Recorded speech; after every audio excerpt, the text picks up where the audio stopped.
Good morning, everybody, or afternoon, or evening, or wherever you are in the world. Today's the fourth. The today's the fourth day of the January 6th Select Committee hearing. So, do what you need to do. Do what you need to do. Go to the bathroom, take a shower, have breakfast, whatever.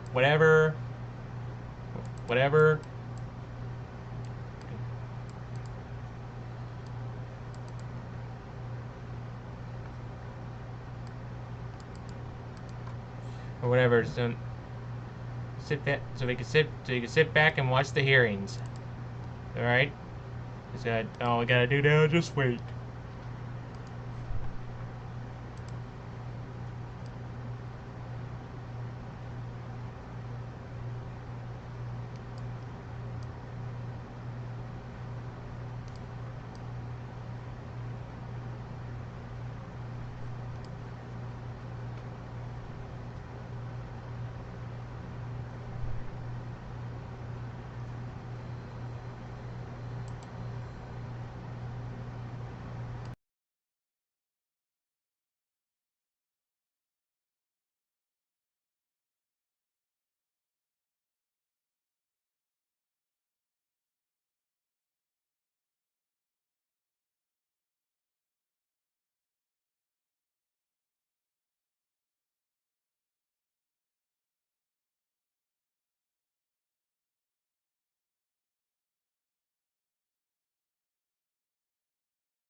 It's time.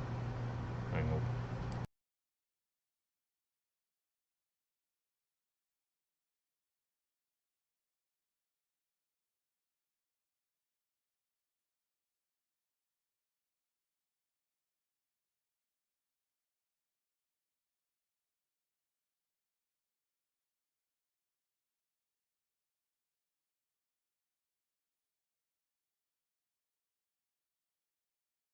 Here we go.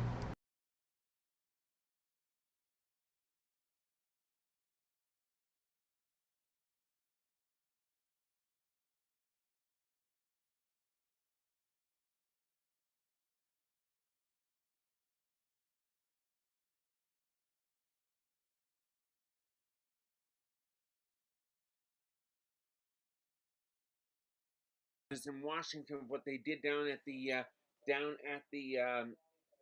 insurrection.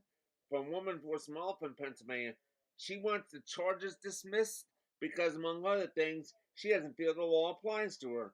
And she had a lawyer, Deborah Lynn Lee was the defendant from here once, and her lawyer John Pierce was from California. Once filed a motion to dismiss, saying prosecutors failed to do da da da da da, including change of venue. That motion should be immediately denied. And I read the story to you shortly because it was behind a paywall at the Scranton Times website. Anyway, here's now the C-SPAN thing loading up right now. Hyundai Tucson versus Toyota RAV4. The closed caption Hyundai Tucson wins every time.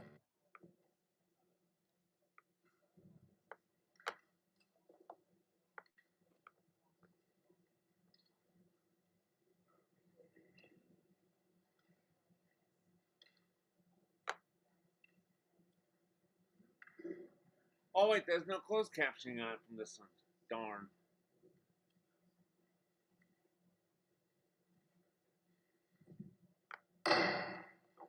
Oh, here it is now. The Select Committee to investigate the January 6th attack on the United States Capitol will be in order. Without a Okay, yeah, I forgot to recess turn that on. at Turn any it on point. right now. Pursuant to House Deposition Authority Regulation Just 10, hold on 1 second. the chair announces the committee's approval to release the deposition material presented during today's hearing. Good afternoon. At our last hearing, we told the story of a scheme driven by Donald Trump to pressure former Vice President Mike Pence to illegally overturn the election results. We showed that when the pressure campaign failed and Mike Pence fulfilled his constitutional obligation, Donald Trump turned a violent mob loose on him. We showed that the mob came within roughly 40 feet of the vice president. Today, we'll show that what happened to Mike Pence wasn't an isolated part of Donald Trump's scheme to overturn the election. In fact, pressuring public servants into betraying their oaths was a fundamental part of the playbook. And a handful of election officials in several key states stood between Donald Trump and the upending of American democracy. As we begin today, it's important to remember when we count the votes for president, we count the votes state by state. For the most part, the candidates who win the popular vote in a state wins all the state's electoral college votes. And whoever wins a majority of the electoral college votes wins the presidency. So when Donald Trump tried to overturn the election results, he focused on just a few states. He wanted officials at the local and state level to say the vote was tainted by widespread fraud and throw out the results, even though, as we showed last week, there wasn't any voter fraud that could have overturned the election results. And like Mike Pence, these public servants wouldn't go along with Donald Trump's scheme. And when they wouldn't embrace the big lie and substitute the will of the voters with Donald Trump's will to remain in power, Donald Trump worked to ensure they faced the consequences. Threats to people's livelihood, and lives. Threats of violence that Donald Trump knew about and amplified. And in our other hearings, we can't just look backward at what happened in late 2020 and in the early 2021 because the danger hadn't gone away. Our democracy endured a mighty test on January 6th and in the days before. We say our institutions held. But what does that really mean? Democratic institutions aren't abstractions or ideas. They are local officials who oversee elections, secretaries of state, people in whom we placed our trust that they'll carry out their duties. But what if they don't? 2 weeks ago, New Mexico held its primary elections. One county commission refused to certify the results, citing vague, unsupported claims dealing with Dominion voting machines. The court stepped in, saying New Mexico law required the commission to certify the results. 2 of the 3 members of the commission finally relented. One still refused, saying his vote, quote, isn't based on any evidence, it's not based on any facts, it's only based on my gut feeling and my own intuition, and that's all I need. By the way, a few months ago, this county commissioner was found guilty of illegally entering the Capitol grounds on January 6th. This story reminds us of a few things. First, as we've shown in our previous hearings, claims that widespread voter fraud tainted the 2020 presidential election have always been a lie. Donald Trump knew they were a lie, and he kept amplifying them anyway. Everything we described today, the relentless, destructive pressure campaign on state and local officials, was all based on a lie. Donald Trump knew it, he did it in. Second, the lie hasn't gone away. It's corrupting our democratic institutions. People who believe that lie are now seeking positions of public trust. And as seen in New Mexico, their oath to be to the people they serve will take a back seat to their commitment to the big lie. If that happens, who will make sure our institutions don't break under the pressure? We won't have close calls. We'll have a catastrophe.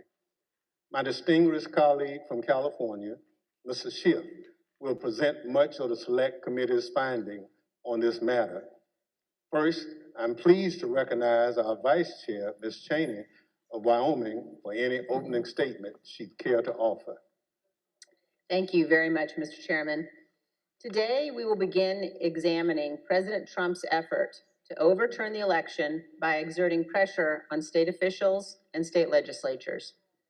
Donald Trump had a direct and personal role in this effort, as did Rudy Giuliani, as did John Eastman.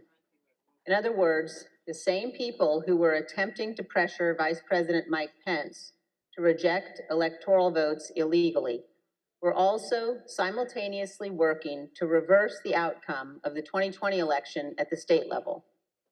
Each of these efforts to overturn the election is independently serious. Each deserves attention both by Congress and by our Department of Justice. But as the federal court has already indicated, these efforts were also part of a broader plan. And all of this was done in preparation for January 6th. I would note 2 points for particular focus today. First, today you will hear about calls made by President Trump to officials of Georgia and other states. As you listen to these tapes, keep in mind what Donald Trump already knew at the time he was making those calls. He had been told over and over again that his stolen election allegations were nonsense. For example, this is what former Attorney General Bill Barr said to President Trump about allegations in Georgia. We took a hard look at this ourselves, and based on our review of it, including the interviews of the key witnesses, the Fulton County allegations had no merit. The ballots under the table were legitimate ballots. They weren't in a suitcase. They had been pre-opened for eventually feeding into the machine. All the stuff about the water leak and that there was some subterfuge involved. We felt there was some confusion, but there was no evidence of a subterfuge to create an opportunity to feed things into the count. And so we didn't see any evidence of fraud in the Fulton County episode. And Acting Deputy Attorney General Richard Donahue told Donald Trump this. And I said something to the effect of, sir, we've done dozens of investigations, hundreds of interviews. The major allegations are not supported by the evidence developed. Mr. Trump was told by his own advisors that he had no basis for his stolen election claims, yet he continued to pressure state officials to change the election results. Second, you will hear about a number of threats and efforts to pressure state officials to reverse the election outcome. One of our witnesses today, Gabriel Sterling, explicitly warned President Trump about potential violence on December 1st, 2020, more than a month before January 6th. You will see excerpts from that video repeatedly today. It has all gone too far. All of it. Joe DeGenova today asked for Chris Krebs, a patriot who ran CISA, to be shot. A 20-something tech in Gwinnett County today has death threats and a noose put out saying he should be hung for treason because he was transferring a report on batches from an EMS to a county computer so he could read it. It has to stop. Mr. President, you have not condemned these actions or this language. Senators, you have not condemned this language or these actions. This has to stop. We need you to step up, and if you're going to take a position of leadership, show some.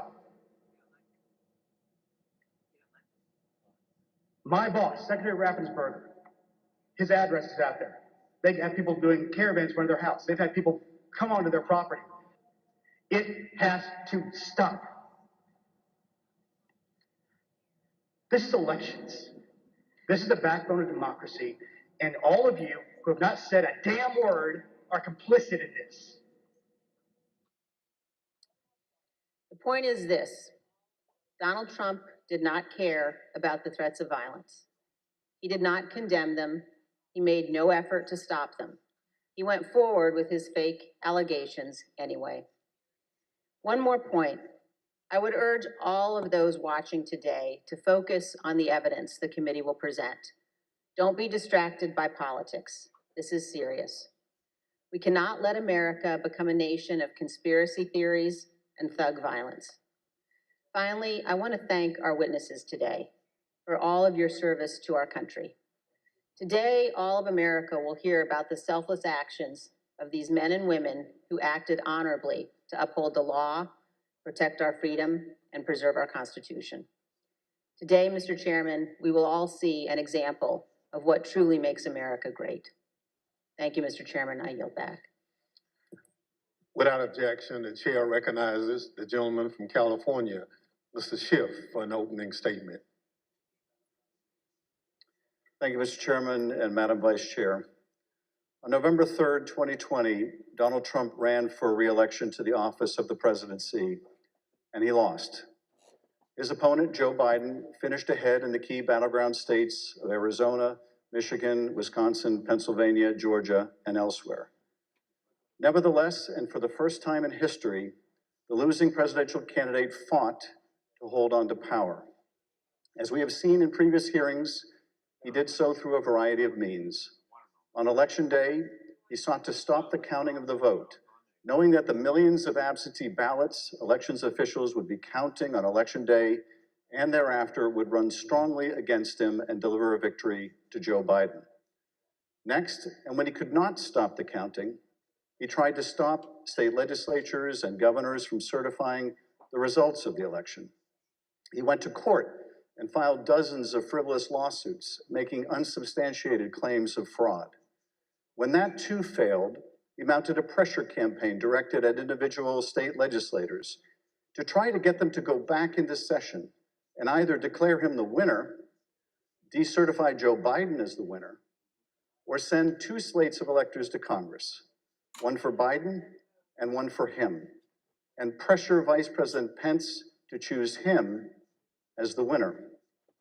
But the state legislatures wouldn't go along with this scheme, and neither would the vice president.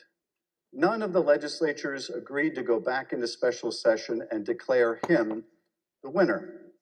No legitimate state authority in the states Donald Trump lost would agree to appoint fake Trump electors and send them to Congress.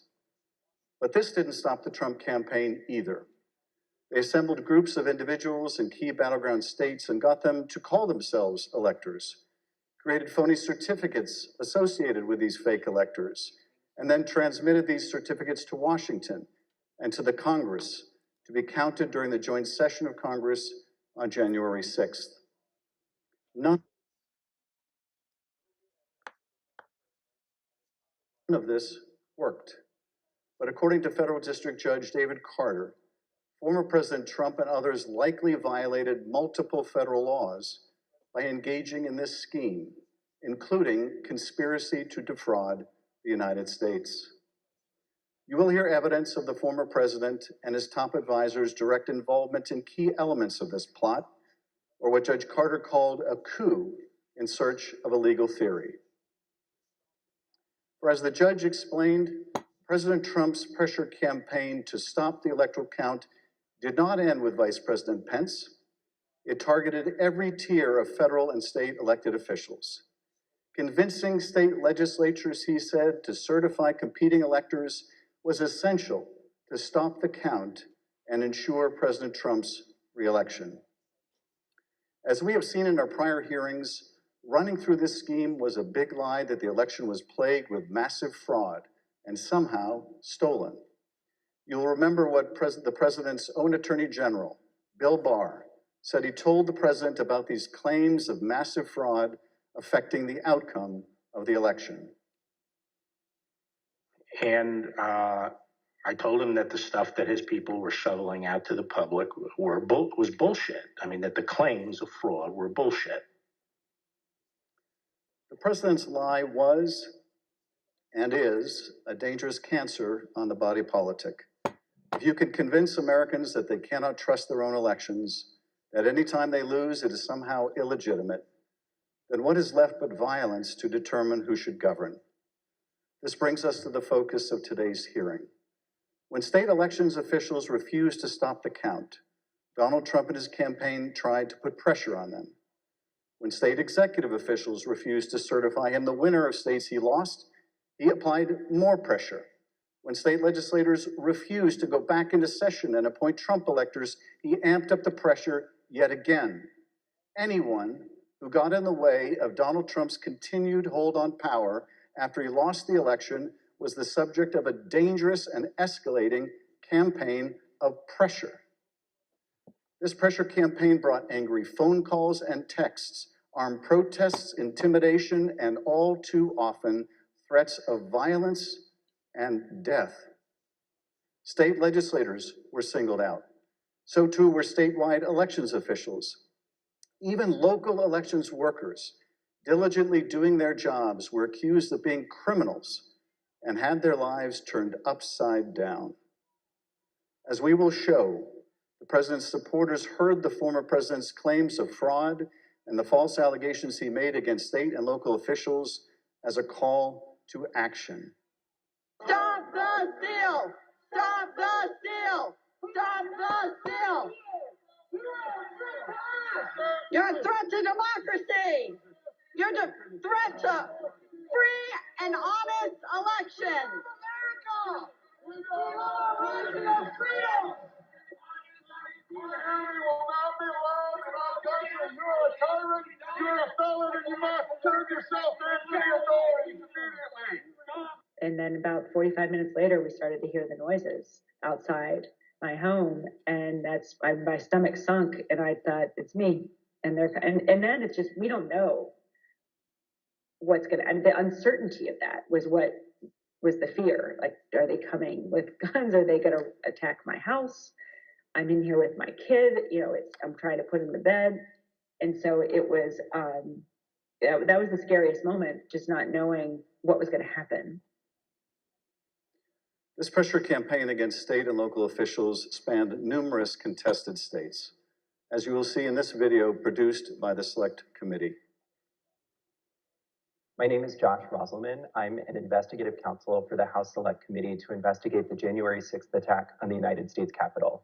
Beginning in late November 2020, the president and his lawyers started appearing before state legislators, urging them to give their electoral votes to Trump, even though he lost the popular vote.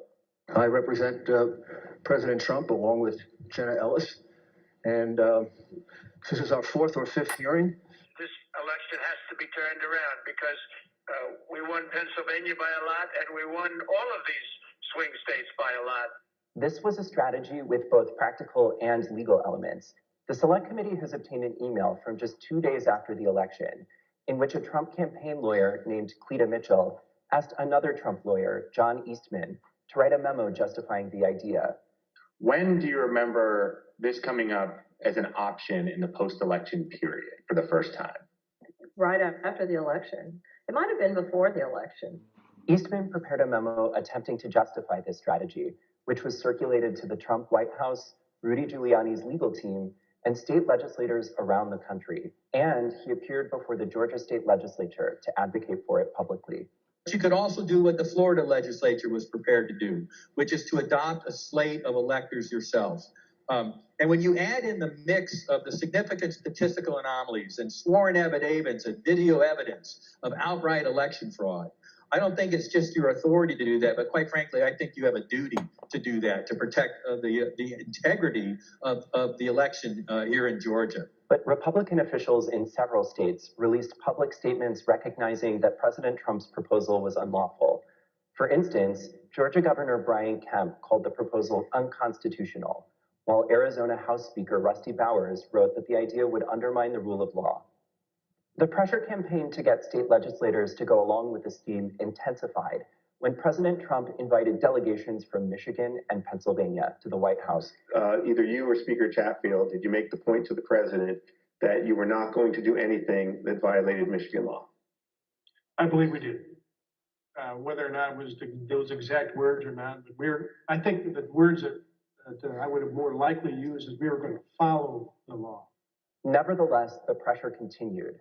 The next day, President Trump tweeted, quote, "Hopefully the courts and/or legislatures will have the courage to do what has to be done to maintain the integrity of our elections and the United States of America itself. The world is watching." He posted multiple messages on Facebook listing the contact information for state officials and urging his supporters to contact them to, quote, "demand a vote on decertification." In one of those posts, President Trump disclosed Mike Shirkey's personal phone number to his millions of followers. All I remember is receiving over just shy of 4,000 text messages over a short period of time, calling to take action. It was a loud noise, loud, consistent cadence of, we heard that the Trump folks are calling and asking for changes in the electors, and you guys can do this. Well, they were believing things that were untrue. These efforts also involved targeted outreach to state legislators. Hi, Representative. My name is Angela McCallum. I'm calling from Trump campaign headquarters in Washington, D.C. You do have the power to reclaim your authority and send a slate of electors that will support President Trump and Vice President Pence. From President Trump's lawyers and from Trump himself. And I've become friendly with legislators that I didn't know 4 weeks ago. Another legislator, Pennsylvania House Speaker Brian Cutler, received daily voicemails from Trump's lawyers in the last week of November. Mr. Speaker, this is Rudy Giuliani and Jenna Ellis. We're calling you together because we'd like to discuss, obviously, the election. Hello, Mr. Speaker. This is Jenna Ellis, and I'm here with Mayor Giuliani. Hey, Brian, it's Rudy. I really have something important to call to your attention that I think really changes things. Cutler felt that the outreach was inappropriate and asked his lawyers to tell Rudy Giuliani to stop calling, but Giuliani continued to reach out.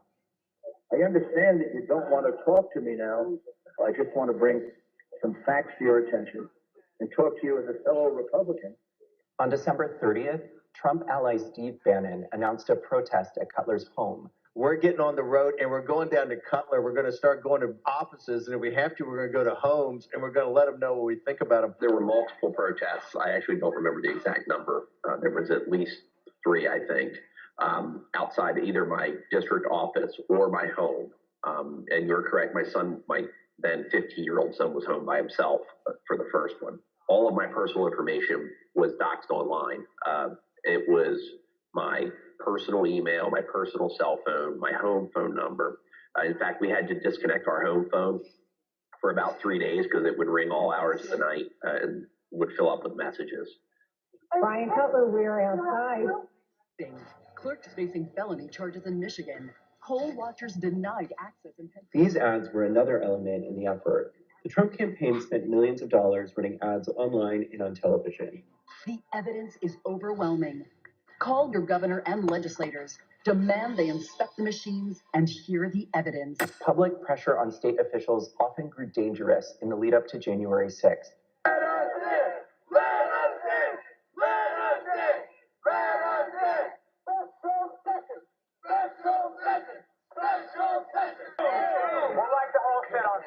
What are we going to do?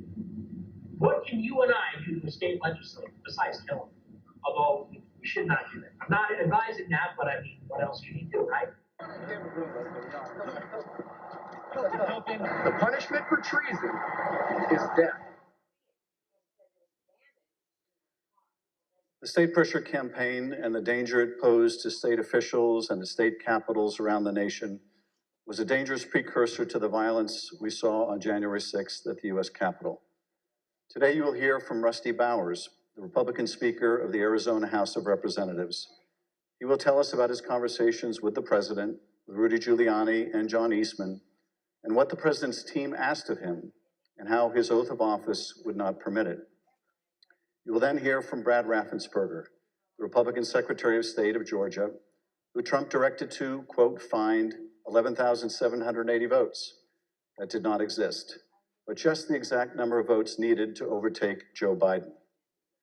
You will also hear from Gabriel Sterling, the chief operating officer, his chief operating officer, about the spurious claims of fraud in the elections in Georgia, and who, responding to a cascading set of threats to his elections team, warned the president to stop, that someone was going to get killed. And you will hear from Wandrea Shea Moss, a former local elections worker in Fulton County, Georgia, about how all of the lies about the election impacted the lives of real people who administer our elections and still do.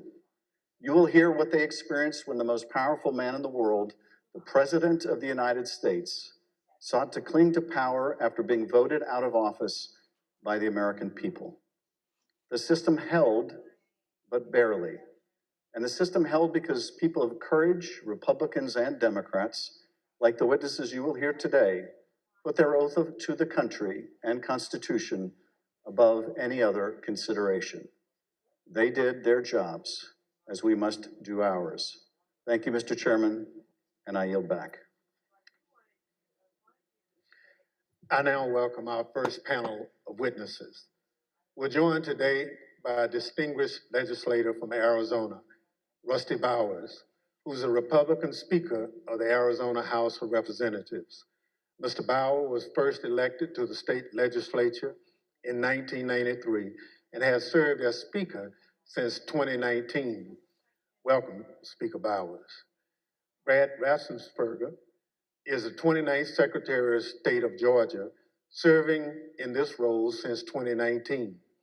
As an elected official and a Republican, Secretary Raffensperger is responsible for supervising elections in Georgia and maintaining the state's public records.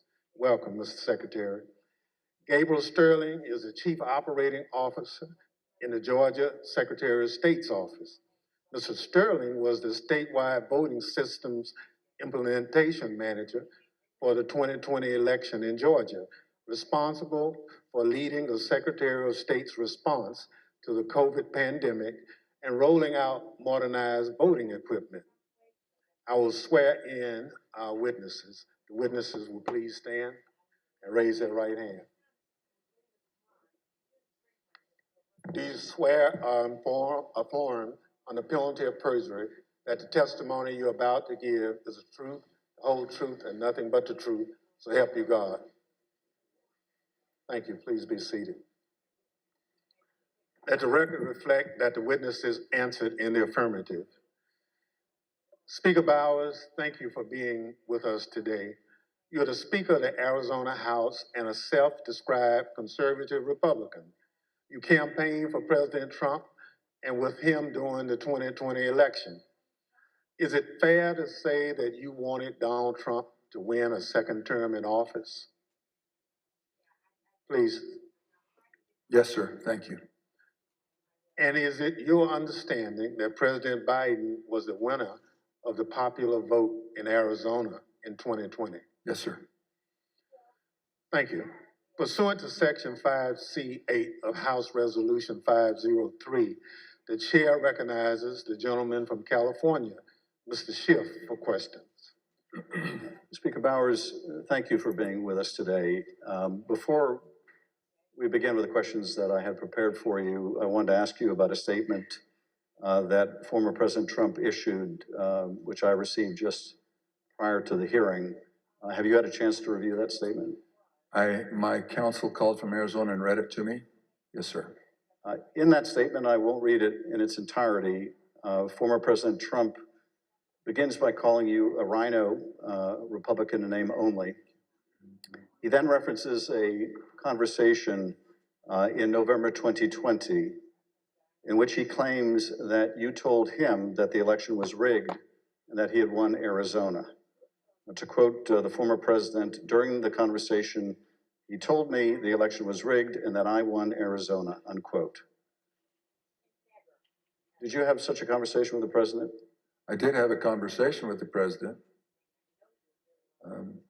That certainly isn't it, but there were parts of it that are true, but there are parts that are not, sir. And the part that I read you, is that false? Anywhere, anyone, anytime has said that I said the election was rigged, that would not be true. And when the former president in his statement today claimed that you told him that he won Arizona, is that also false? That is also false. Mr. Bowers, I understand that after the election, and I don't know whether this is the conversation the former president is referring to, but after the election, you received a phone call from President Trump and Rudy Giuliani in which they discussed the result of the presidential election in Arizona. If you would, tell us about that call and whether the former president or Mr. Giuliani raised allegations of election fraud. Thank you. My wife and I had returned from attending our church meetings. It was on a Sunday. And we were still in the driveway, and I had received a call from a colleague telling me that the White House was trying to get in touch with her and I, and that she said, please, if you get a call, let's try to take this together. Immediately, I saw that the White House on my Bluetooth was calling, and I took the call and was asked by I would presume the operator at the White House if I would hold for the president, which I did, and Mr. Giuliani came on first, and niceties, then Mr. Trump, President Trump, then President Trump came on, and we initiated a conversation. During that conversation, did you ask Mr. Giuliani for proof of these allegations of fraud that he was making? On multiple occasions, yes. And when you asked him for evidence of this fraud, what did he say? He said that they did have proof, and I asked him, do you have names? For example, you have 200,000 illegal immigrants, some large number, 5,000 or 6,000 dead people, etc. And I said, do you have their names? Yes. Will you give them to me? Yes. The president interrupted and said, give the man what he needs, Rudy. He said, I will. And that happened on at least 2 occasions, that interchange in the conversation. So Mr. Giuliani was claiming in the call that there were hundreds of thousands of undocumented people and thousands of dead people who had purportedly voted in the election? Yes. And you asked him for evidence of that? I did. And did you ever receive from him that evidence either during the call, after the call, or to this day? Never. What was the ask during this call? He was making these allegations of fraud, but he had something or a couple things that they wanted you to do. What were those? The ones I remember were first that we would hold, that I would allow an official committee at the Capitol so that they could hear this evidence and that we could take action thereafter. And I refused. I said, up to that time, the circus, I called it a circus, had been brewing with lots of demonstrations, both at the counting center, at the Capitol, and other places. And I didn't want to have that in the House. I did not feel that the evidence, granted in its absence, merited a hearing, and I didn't want to be used as a pawn. If there was some other need that the committee hearing would fulfill. So that was the first ask, that we hold an official committee hearing. And what was his second ask? I said, to what end? To what end the hearing? He said, well, we have heard by an official high up in the Republican legislature that there is a legal theory or a legal ability in Arizona that you can remove the electors of President Biden and replace them. And we would like to have the legitimate opportunity through the committee to come to that end and remove that. And I said, that's something that's totally new to me. I've never heard of any such thing. And he pressed that point. And I said, look, you are asking me to do something that is counter to my oath when I swore to the Constitution to uphold it. And I also swore to the Constitution and the laws of the state of Arizona. And this is totally foreign as an idea or a theory to me. And I would never do anything of such magnitude without deep consultation with qualified attorneys. And I said, I've got some good attorneys and I'm going to give you their names. But you're asking me to do something against my oath, and I will not break my oath. And I think that was up to that point. During the conversation, and you heard, I think, when we played a snippet of Mr. Giuliani calling other state legislators and saying that he was calling us essentially a fellow Republican, did he make a similar appeal to you or bring up the fact that you shared a similar party? Whether it was in that call or in a later meeting, he did bring that up more than once. And how would he bring that up? He would say, aren't we all Republicans here? I would think we would get a better reception. I mean, I would think you would listen a little more open to my suggestions, that we're all Republicans. And this evidence that you asked him for that would justify this extraordinary step, I think you said they never produced. Why did you feel, either in the absence of that evidence, or with it, what they were asking you to do would violate your oath to the Constitution? First of all, when the people, and in Arizona, I believe some 40 plus years earlier, the legislature had established the manner of electing our officials, or the electors for the presidential race. Once it was given to the people, as in Bush v. Gore, illustrated by the Supreme Court, it becomes a fundamental right of the people. So as far as I was concerned, for someone to ask me in the, I would call it a paucity, there was no evidence being presented of any strength. Evidence can be hearsay evidence, it's still evidence, but it's still hearsay. but strong judicial quality evidence, anything that would say to me, you have a doubt, deny your oath. I will not do that. And on more than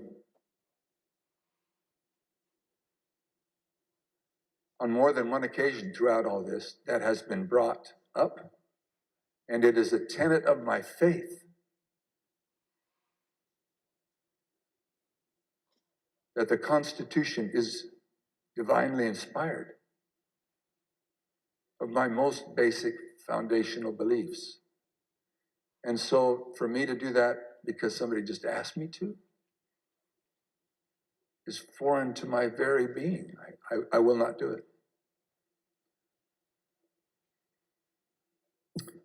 During that conversation, Speaker Bowers, did you ask him if what he was proposing had ever been done before? I did.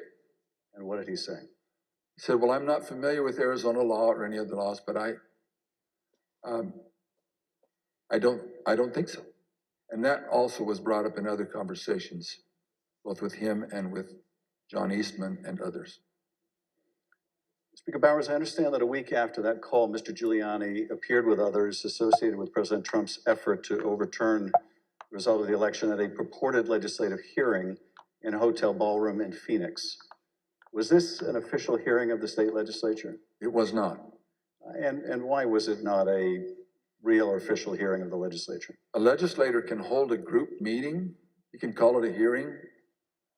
But when they asked me to have an official hearing, we establish it by protocols, public notice, etc. It's typically held at the Capitol, but it doesn't need to be. We can authorize a hearing off campus.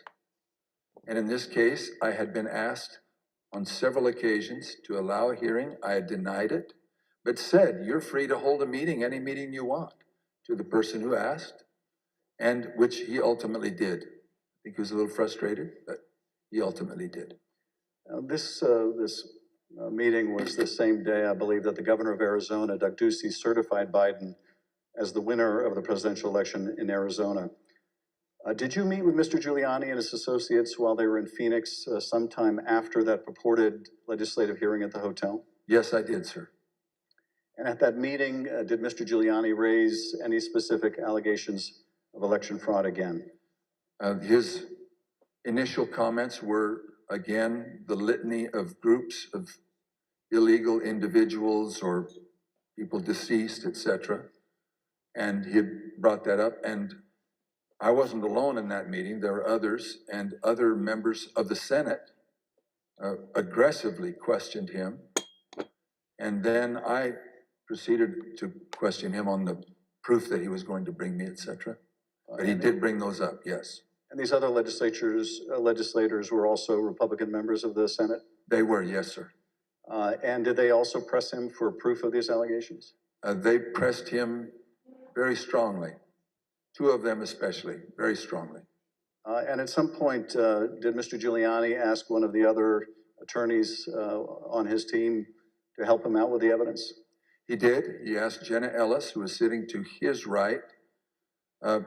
One thing was that it was more to the point of, was there sufficient evidence or action that we could justify the recalling of the electors? But at that part of the conversation, I know he referred to someone else. But he did ask, do we have the proof, to Jenna, Miss Ellis? And she said, yes.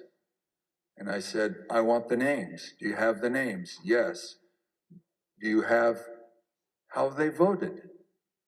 We have all the information. I said, can you get to me that information? Did you bring it with you? She said, no. Both Mr. Giuliani asked her and I asked generally if they'd brought it with them. She said, no, it's not with me, but we can get it to you. And I said, then you didn't bring me the evidence, which was repeated in different iterations for some period of time. At some point, did one of them make a comment that they didn't have evidence, but they had a lot of theories? That was Mr. Giuliani. And what exactly did he say and how that come up? My recollection, he said, we've got lots of theories, we just don't have the evidence. And I don't know if that was a gaffe or maybe he didn't think through what he said, but both myself and others in my group, the three in my group and my council, both remembered that specifically, and afterwards we kind of laughed about it. And you know, getting back to the ask in that phone call that preceded this meeting, he wanted you to have the legislature dismiss the Biden electors and replace them with Trump electors on the basis of these theories of fraud? He did not say it in those exact words, but he did say that Arizona law, according to what he understood, that would be allowed and that we needed to come into session to take care of that, which initiated a discussion about, again, what I can legally and not legally do. And I can't go into session in Arizona unilaterally or on my sole prerogative. This meeting or at any other later time, did anyone provide you with evidence of election fraud sufficient to affect the outcome of the presidential election in Arizona? No one provided me ever such evidence. The select committee has uncovered evidence in the course of our investigation that had stopped the steal protests at state capitals across the country. There were individuals with ties to the groups or parties involved in the January 6th attack on the US Capitol. One of those incursions took place in the Arizona House of Representatives building, as you can see in this footage.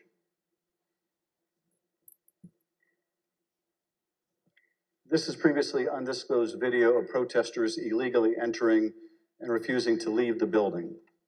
One of the individuals prominently shown in this video is Jacob Chansley. Perhaps better known as the QAnon shaman, this rioter entered the Capitol on January 6th, was photographed leaving a threatening note on the dais in the US Senate chamber, and was ultimately sentenced to 41 months in prison after pleading guilty to obstruction of an official proceeding.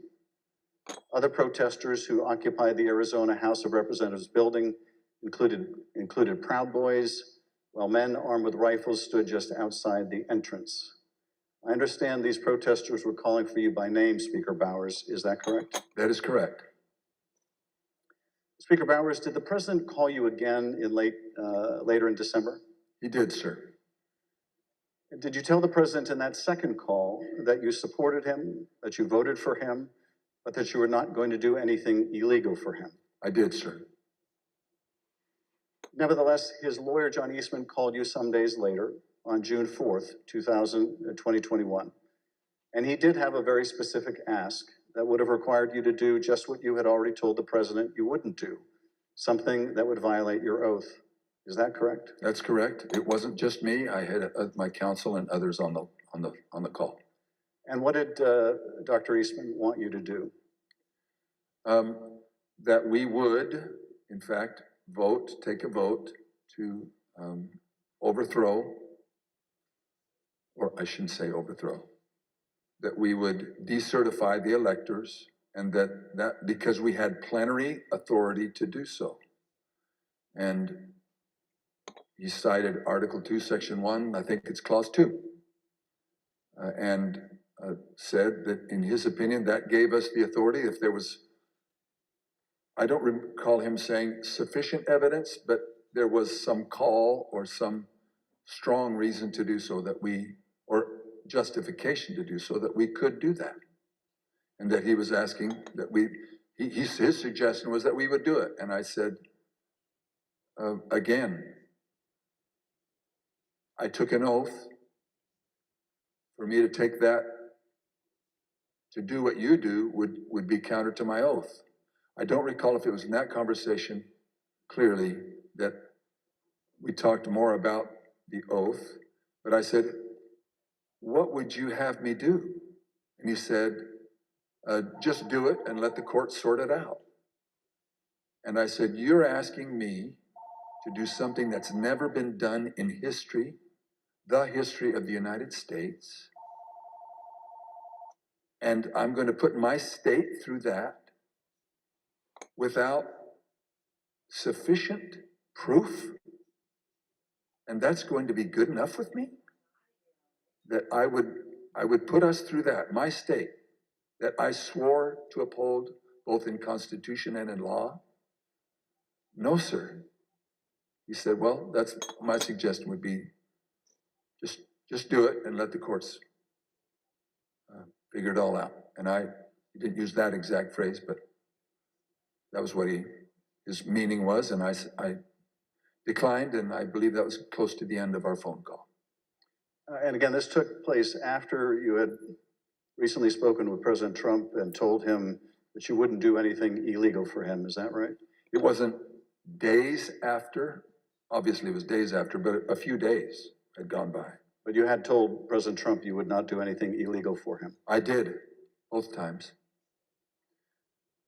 And you told Dr. Eastman that you did not believe there was legal support to justify what he was asking, but he still wanted you to do it and effectively let the courts work it out?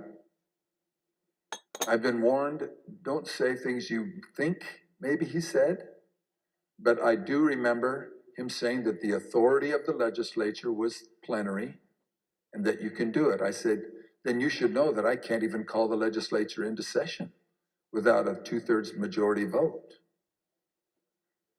We're only 30 plus 1. There's no way that could happen. But in your view, what he was asking you to do would have violated your oath to the Constitution, both the United States Constitution and the Constitution of the state of Arizona. Yes, sir. Did you also receive a call from U.S. Representative Andy Biggs of Arizona on the morning of January 6th? I did.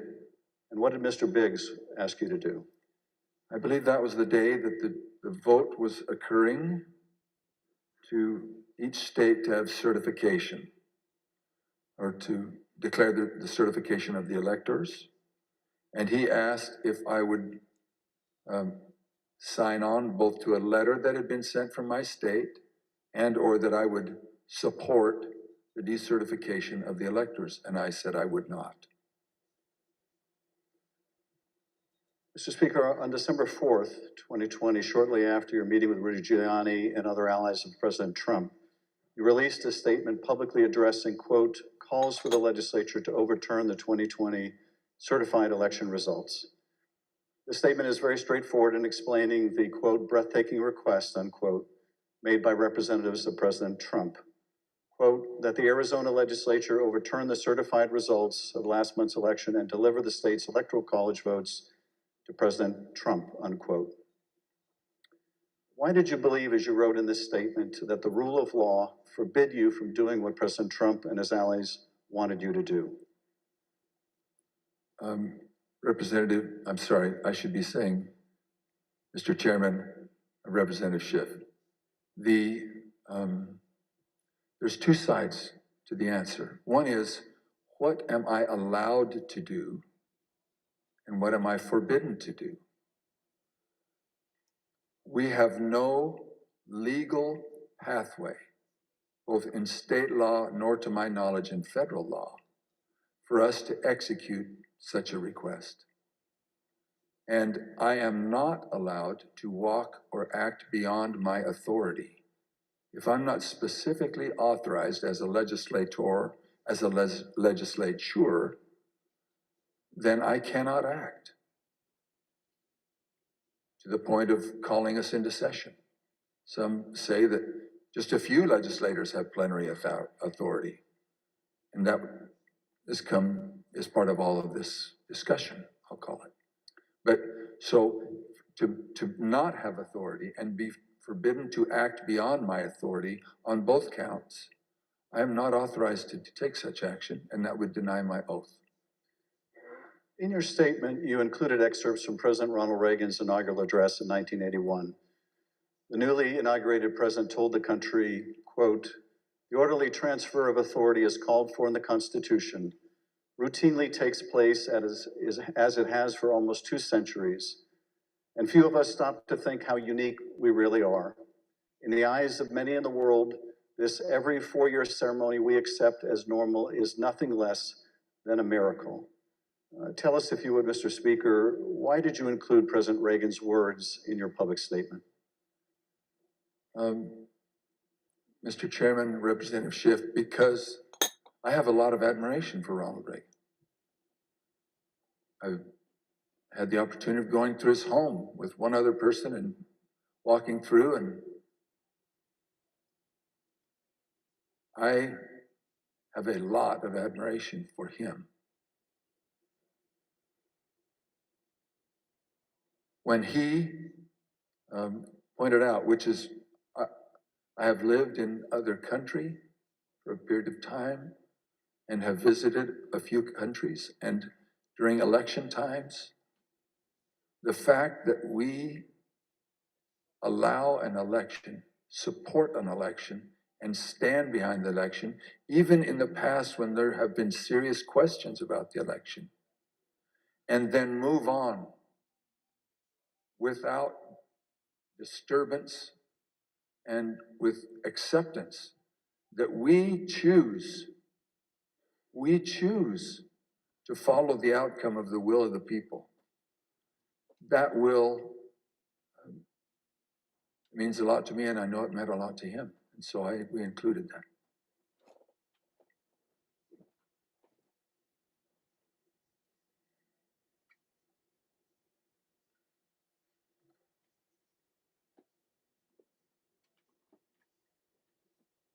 Thank you, Speaker Bowers. I now want to look even more deeply at the fake electors scheme.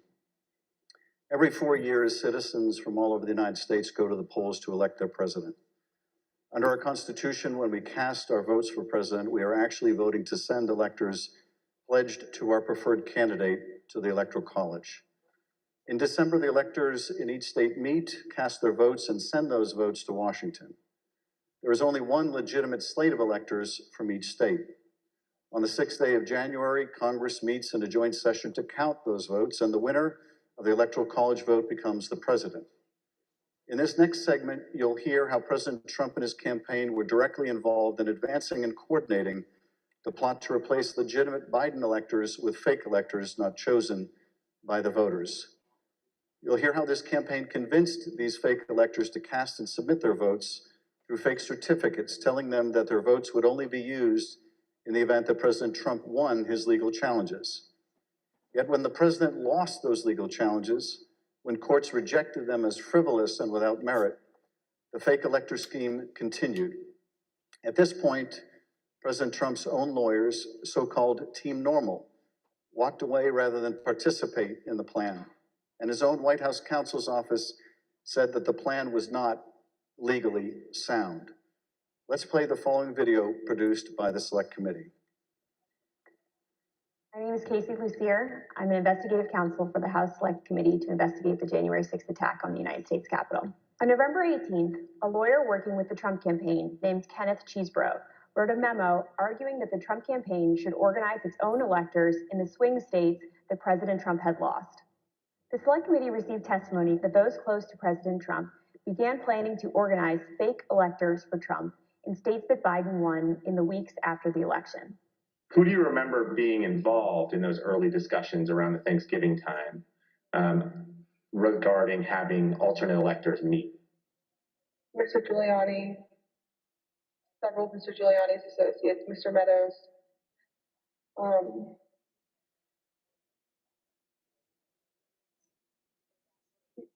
members of Congress, although it's difficult to distinguish if the members I'm thinking of were involved during Thanksgiving or if they were involved as we progressed through December. At the president's direct request, the RNC assisted the campaign in coordinating this effort. What did the president say when he called you? Essentially, he turned the call over to Mr. Eastman, who then proceeded to talk about the importance of the RNC helping the campaign gather these contingent electors in case any of the legal challenges that were ongoing changed the result of any of the states.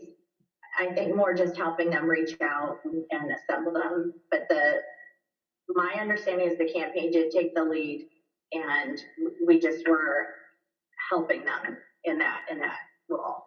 As President Trump and his supporters continued to lose lawsuits, some campaign lawyers became convinced that convening electors in states that Trump lost was no longer appropriate.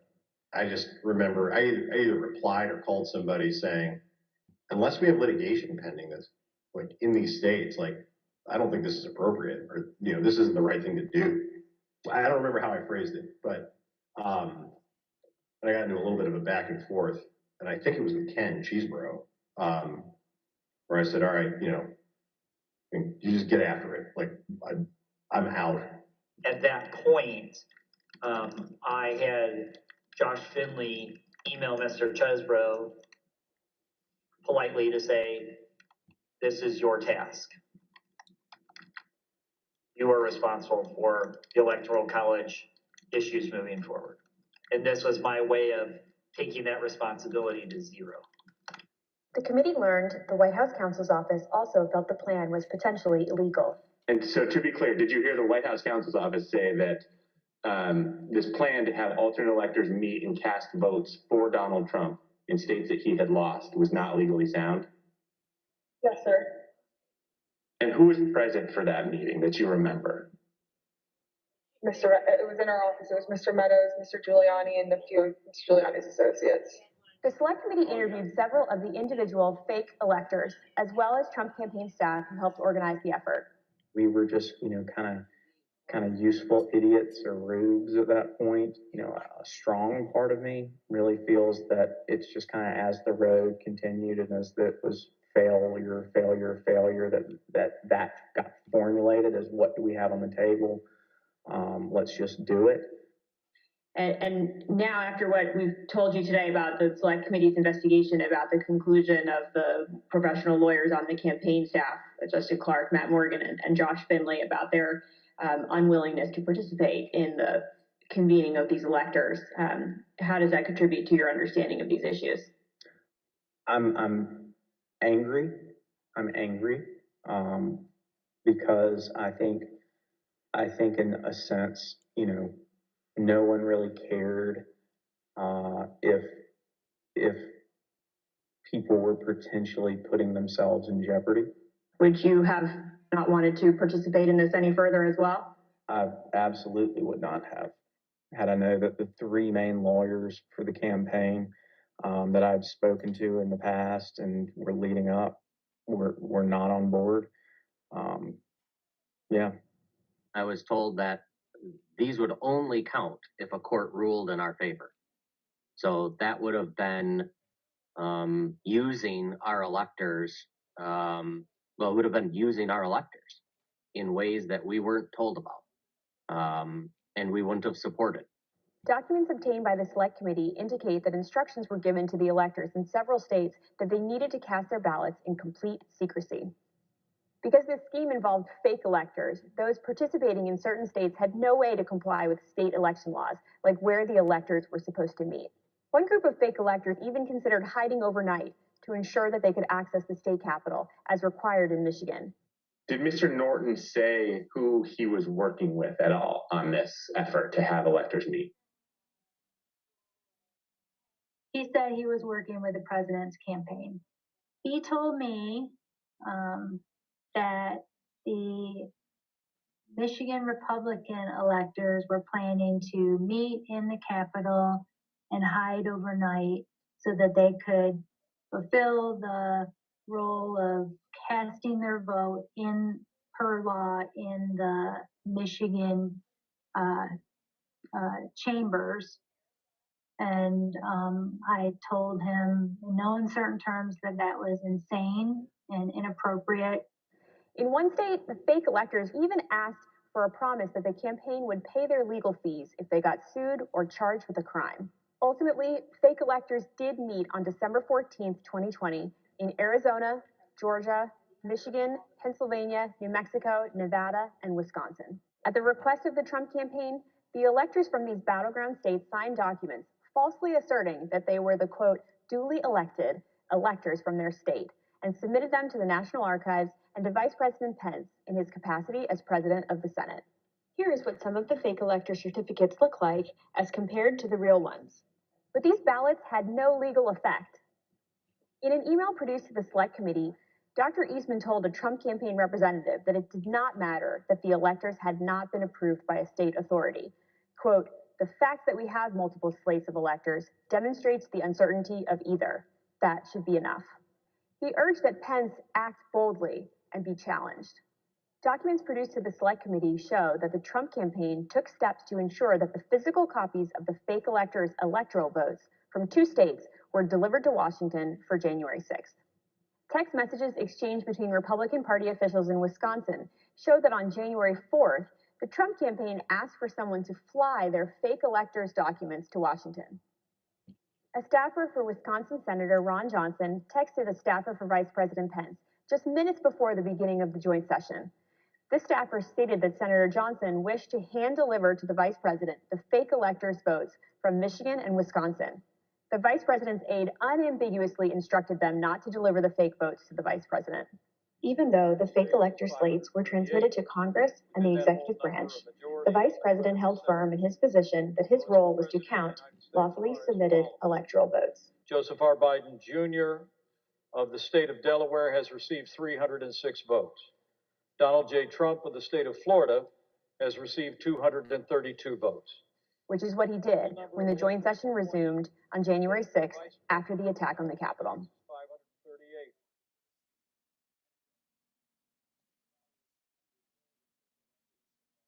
What we just heard in that video was an aide to the White House Chief of Staff telling this committee that the White House counsel's office felt that this fake electors plan was not legally sound. Nevertheless, the Trump campaign went forward with the scheme anyway. Speaker Bowers, were you aware that fake electors had met in Phoenix on December 14th and purported to cast electoral votes for President Trump? I was not. When you learned that these electors had met and sent their electoral votes to Washington, what did you think? Well, I thought of the book, The Gang That Couldn't Shoot Straight. And I just thought, this is a tragic parody. Mr. Bowers, I understand that as you flew from Phoenix to Washington yesterday, you reflected upon some passages from a personal journal that you were keeping in December 2020 while all of this was taking place. With your permission, I'm wondering if you would be willing to share one passage in particular with us. Thank you very much. It is painful to have friends who have been such a help to me turn on me with such rancor. I may, in the eyes of men, not hold correct opinions or act according to their vision or convictions, but I do not take this current situation in a light manner, a fearful manner, or a vengeful manner. I do not want to be a winner by cheating. I will not play with laws I swore allegiance to, with any contrived desire towards deflection of my deep foundational desire to follow God's will as I believe He led my conscience to embrace. How else will I ever approach Him in the wilderness of life, knowing that I ask this guidance only to show myself a coward in defending the course He let me take. He led me to take. Thank you, Mr. Speaker. Those are powerful words. I understand that taking the courageous positions that you did following the 2020 election in defense of the rule of law and protecting the voters of Arizona resulted in you and your family being subjected to protests and terrible threats. Can you tell us how this impacted you and your family? Well, as others in the videos have mentioned, we received, my secretaries would say, in excess of 20,000 emails and tens of thousands of voicemails and texts, which saturated our offices and we were unable to work, or at least communicate. But at home, up till even recently, it is the new pattern or a pattern in our lives to worry what will happen on Saturdays, because we have various groups come by and they have had video panel trucks with videos of me proclaiming me to be a pedophile and a pervert and a corrupt and politician, and blaring loudspeakers in my neighborhood, and leaving literature both on my property, but arguing and threatening with neighbors and with myself. I don't know if I should name groups, but there was one gentleman that had the 3 bars on his chest, and he had a pistol and was threatening my neighbor, not with the pistol, but just vocally. When I saw the gun, I knew I had to get close. And at the same time, on some of these, we had a daughter who was gravely ill, who was upset by what was happening outside. And my wife, that was a valiant person, very, very strong, quiet, very strong woman.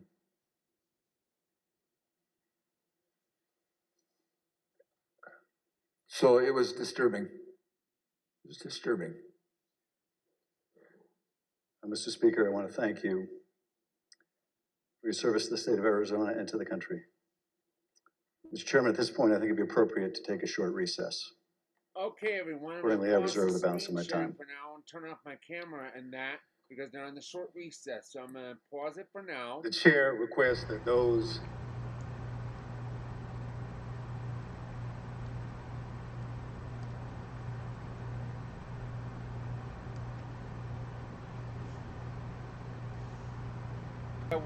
I'll be back in 5 minutes. I'm just freezing everything for now, including the screen sharing. What about me? Yeah, we can all speak to each other and all during the 5-minute time and write in the chat box and everything else. I got an announcement to make, if you know what I mean. Oh yeah, you can make your announcement now.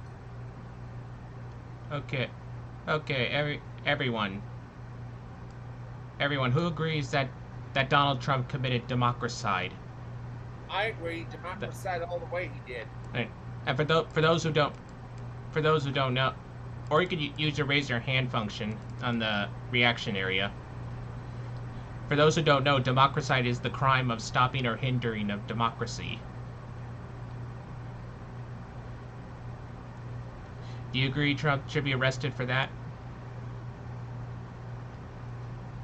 You can either use the raise hand function, you can either use the reaction function in the thing to tell me how you feel, or you can turn on the mic to tell me how you feel.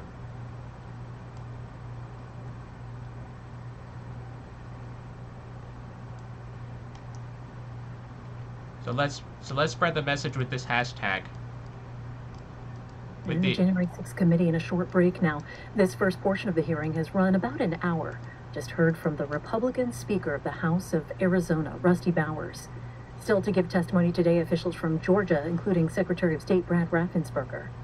If you missed any of the hearing, we'll be showing it again this evening at 9 p.m. Eastern Time on C-SPAN. Members have been focusing on how former President Trump pressured Georgia and Arizona officials to influence the outcome of the vote in those states. Again, the hearing expected to resume shortly. All right, as I was saying, let's work hard. Use this hashtag to spread the word about this, spread of democracide. Do you see it? Do you see it? Give it a thumbs up. Give me a thumbs up if you see it, or say something.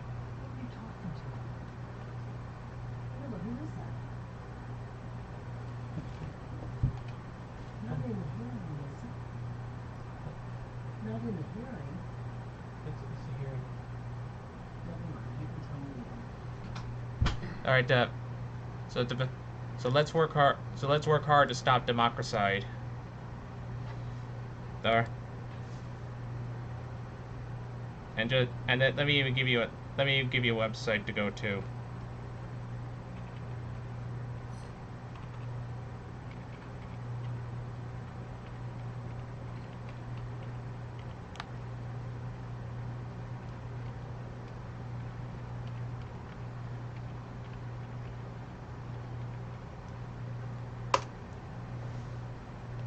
There we go. I gave you a group link, but I can't search that right now. But I can search. But you can. But you can. How do you say? Look it up in that link. You can find it there because they're linked. Yeah, I'm saving it on my Word document now. The chat box. What you typed before and the Facebook link. So I can look at it later. You put that what? So I can look at it later. Okay. All right. Same goes for everyone else. Alrighty. Thumbs up if you understand.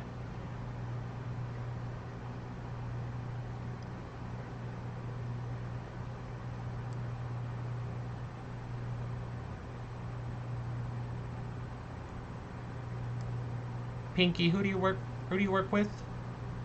I'm working with the January 6th Watch event organizations, all the list of organizations I work with. Maybe you could share the democracy law idea with them. Yeah, I'll do that. All right. And someone just asked. I'm sorry. What was asked? Grandma of 1-2.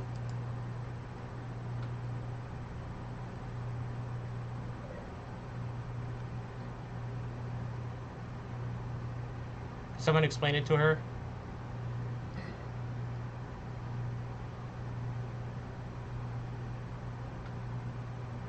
Pinky, can you explain it to Grandma 1 of 2? No, because I'm just reading it myself here. In fact, what Jeffrey was saying that Grandma here is that Donald Trump committed democracy.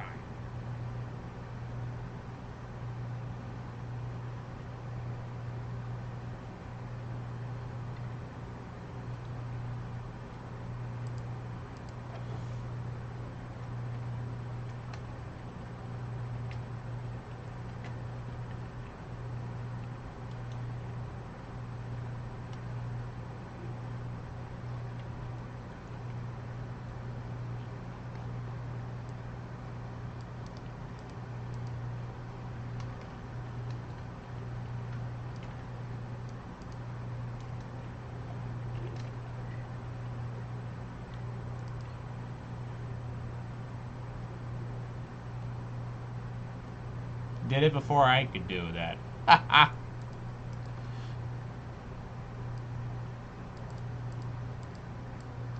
Oh.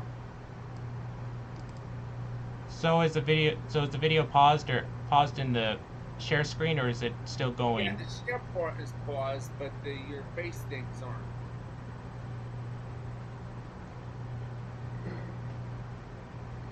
Your what's not? The regular camera part is not. Okay.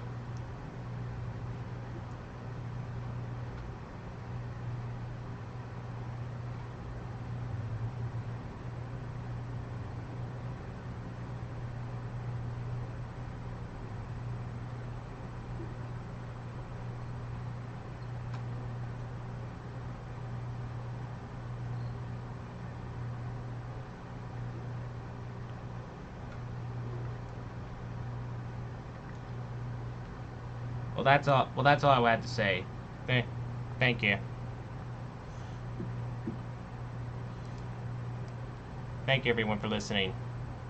Now let's spread that word of democracy, and get people like Trump and those who are committing democracy out of political office or off the ballot, and maybe in prison where they belong.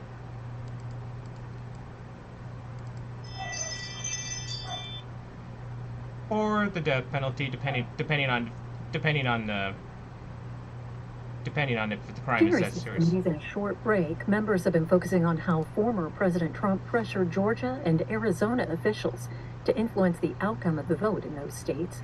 Today's lead questioner is Congressman Adam Schiff. He has represented California's 28th district for 11 terms. He also sits on the House Judiciary Committee, and he participated in both of the impeachment proceedings against former President Donald Trump. Mr. Schiff was both an attorney and a prosecutor before serving in Congress. Today's January 6th committee hearings and all of C-SPAN's programming is brought to you as a public service by the cable industry and these television companies, including Altice, Comcast, and UVerse.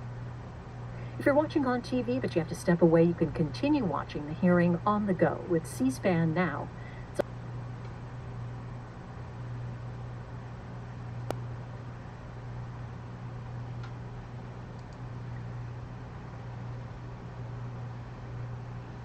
Are we back? Looks like about 2 more minutes. All right. That's all I wanted to say. That's all I wanted to say about that whole democracide thing. Now let's get out there and spread the word of democracide, and with our luck, we could get Trump arrested, hopefully thrown in prison for the rest of his life, and even banned from politics.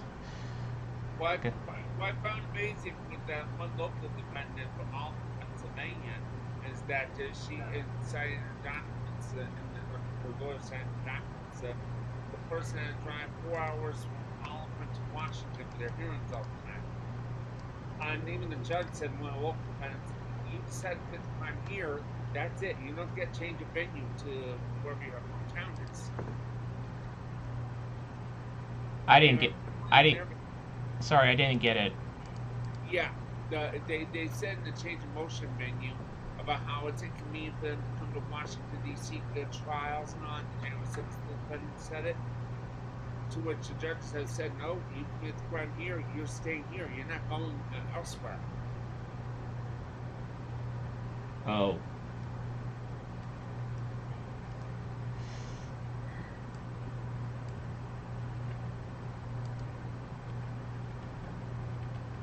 Talking about Georgia? This is in Washington, D.C. with the January 6th stuff. Oh. They caught one of the rioters that was here the last time around, in addition to the one that's the Oliphant, the suburb was ran.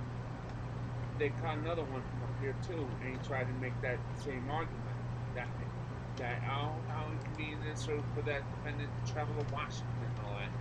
It failed in court.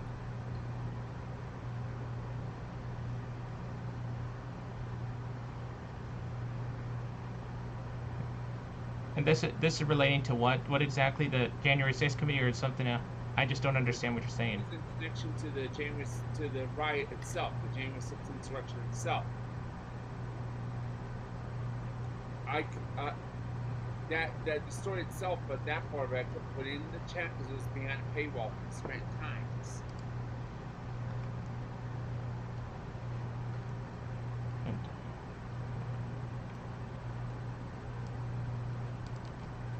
Well, Beck O'Brien just should tweet it and join the Facebook page, so everyone do what he did.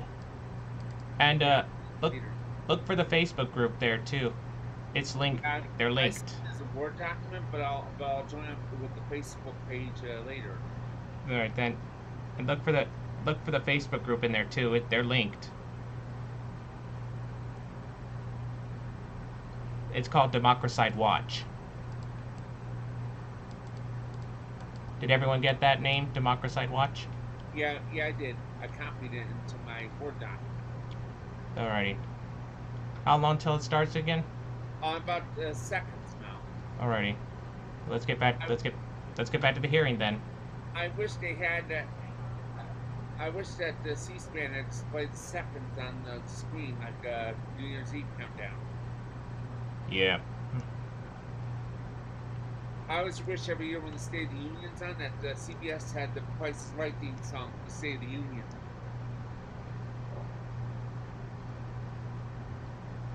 Alright.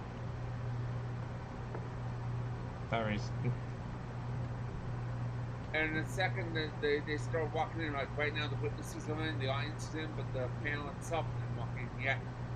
Alright, but when's the video gonna start? That's gonna start when the panelists walk in. Okay. Right now it's just the witnesses and the audience did, but the panel itself didn't.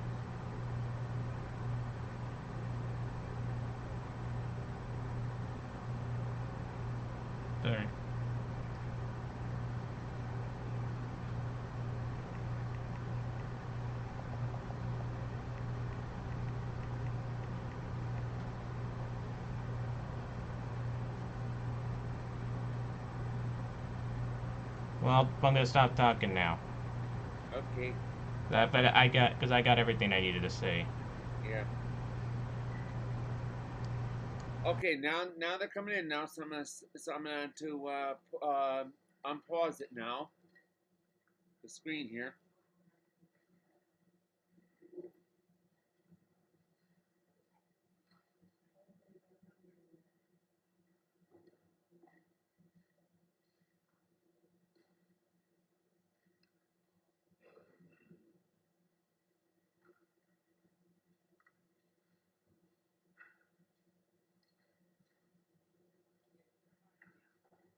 They're just coming in now.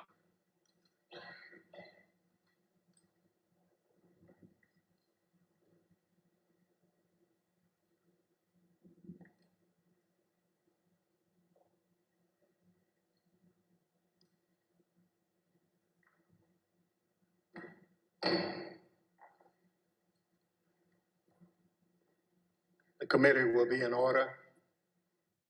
President Trump's pressure campaign against state officials existed in all the key battleground states that he lost. But the former president had a particular obsession with Georgia.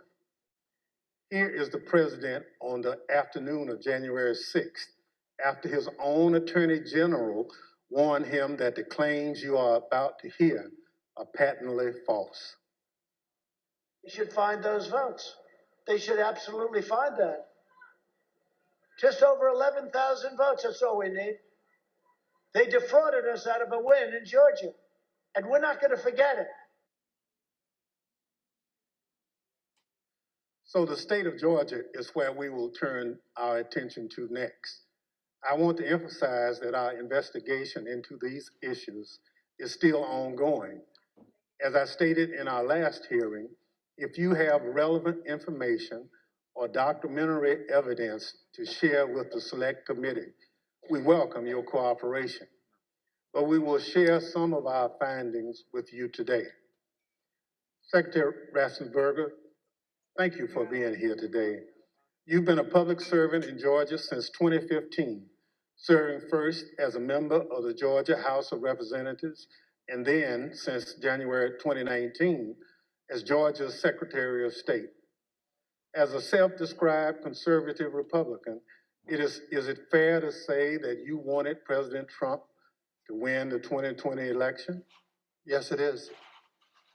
Mr. Secretary, many witnesses have told the Select Committee that Election Day, November 3rd, 2020, was a largely uneventful day in their home states.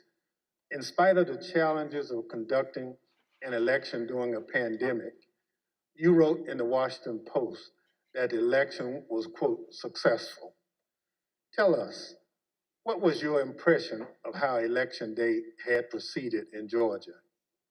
On Election Day in November, our election went remarkably smooth. In fact, we meet at the GEMA headquarters, that's the Georgia Energy Emergency Management Association meeting location, but we were following wait times in line. In the afternoon, our average wait time was 3 minutes statewide that we were recording for various precincts, and it actually got down to 2 minutes. And at the end of the day, we felt that we had a successful election from the standpoint of the administration and the operation of the election. Thank you. The chair recognizes the gentleman from California, Mr. Schiff. Thank you, Mr. Chairman. Secretary Raffensperger, did Joe Biden win the 2020 presidential election in Georgia, and by what margin?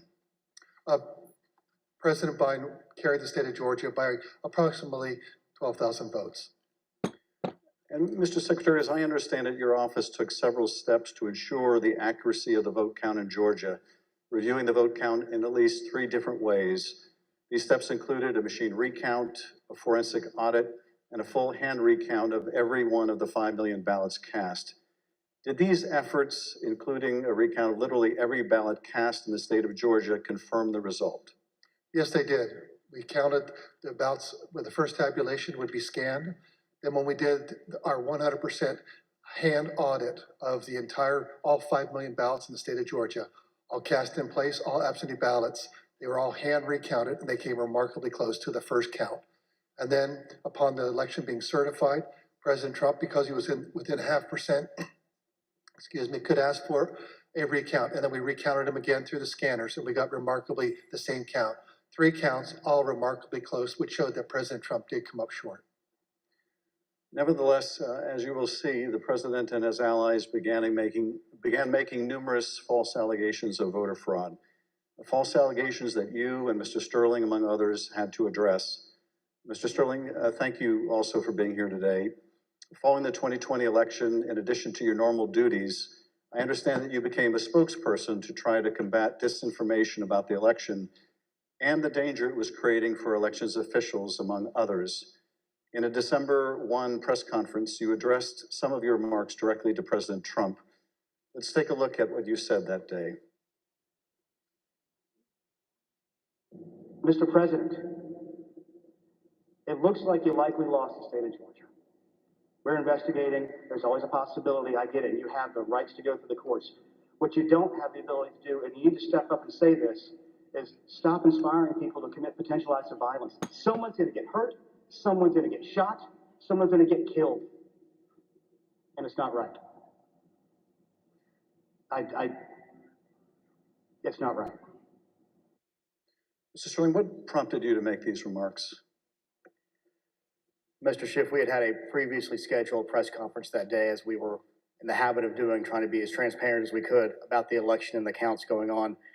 A little after lunch that day, lunchtime, I received a call from the project manager from Dominion Voting Systems, who was audibly shaken. She's not the kind of person I would assume would be that way. She has a master's from MIT, a graduate of the Naval Academy, and is very much on the ball and pretty unflappable. And she informed me about a young contractor they had who had been receiving threats from a video had been posted by some QAnon supporters.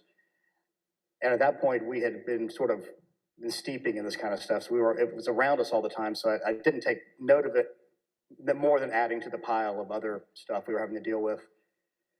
And I did pull up Twitter and I scrolled through it and I saw the young man's name. There was a particular tweet that, for lack of a better word, was a straw that broke the camel's back. Had the young man's name. It was a very unique name. I believe it was a first-generation American. And it said, had his name, you committed treason, may God have mercy on your soul, with a slowly twisting gif of a noose.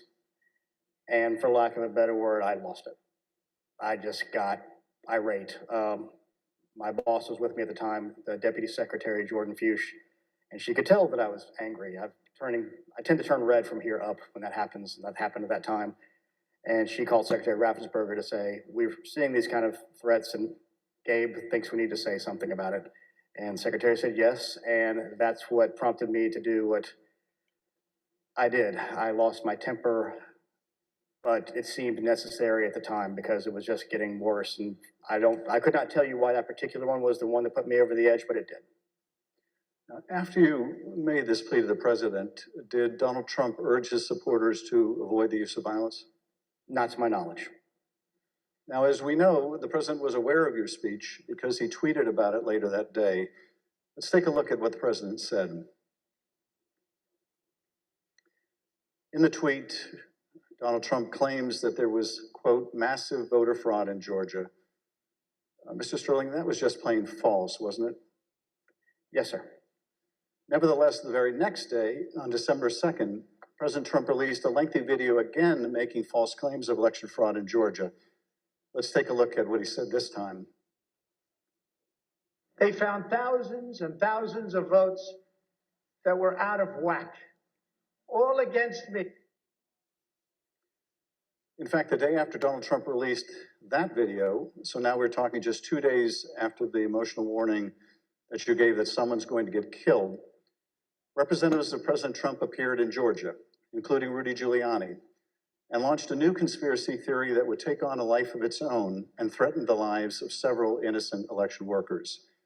This story falsely alleges that sometime during election night, election workers at the State Farm Arena in Atlanta, Georgia, kicked out poll observers.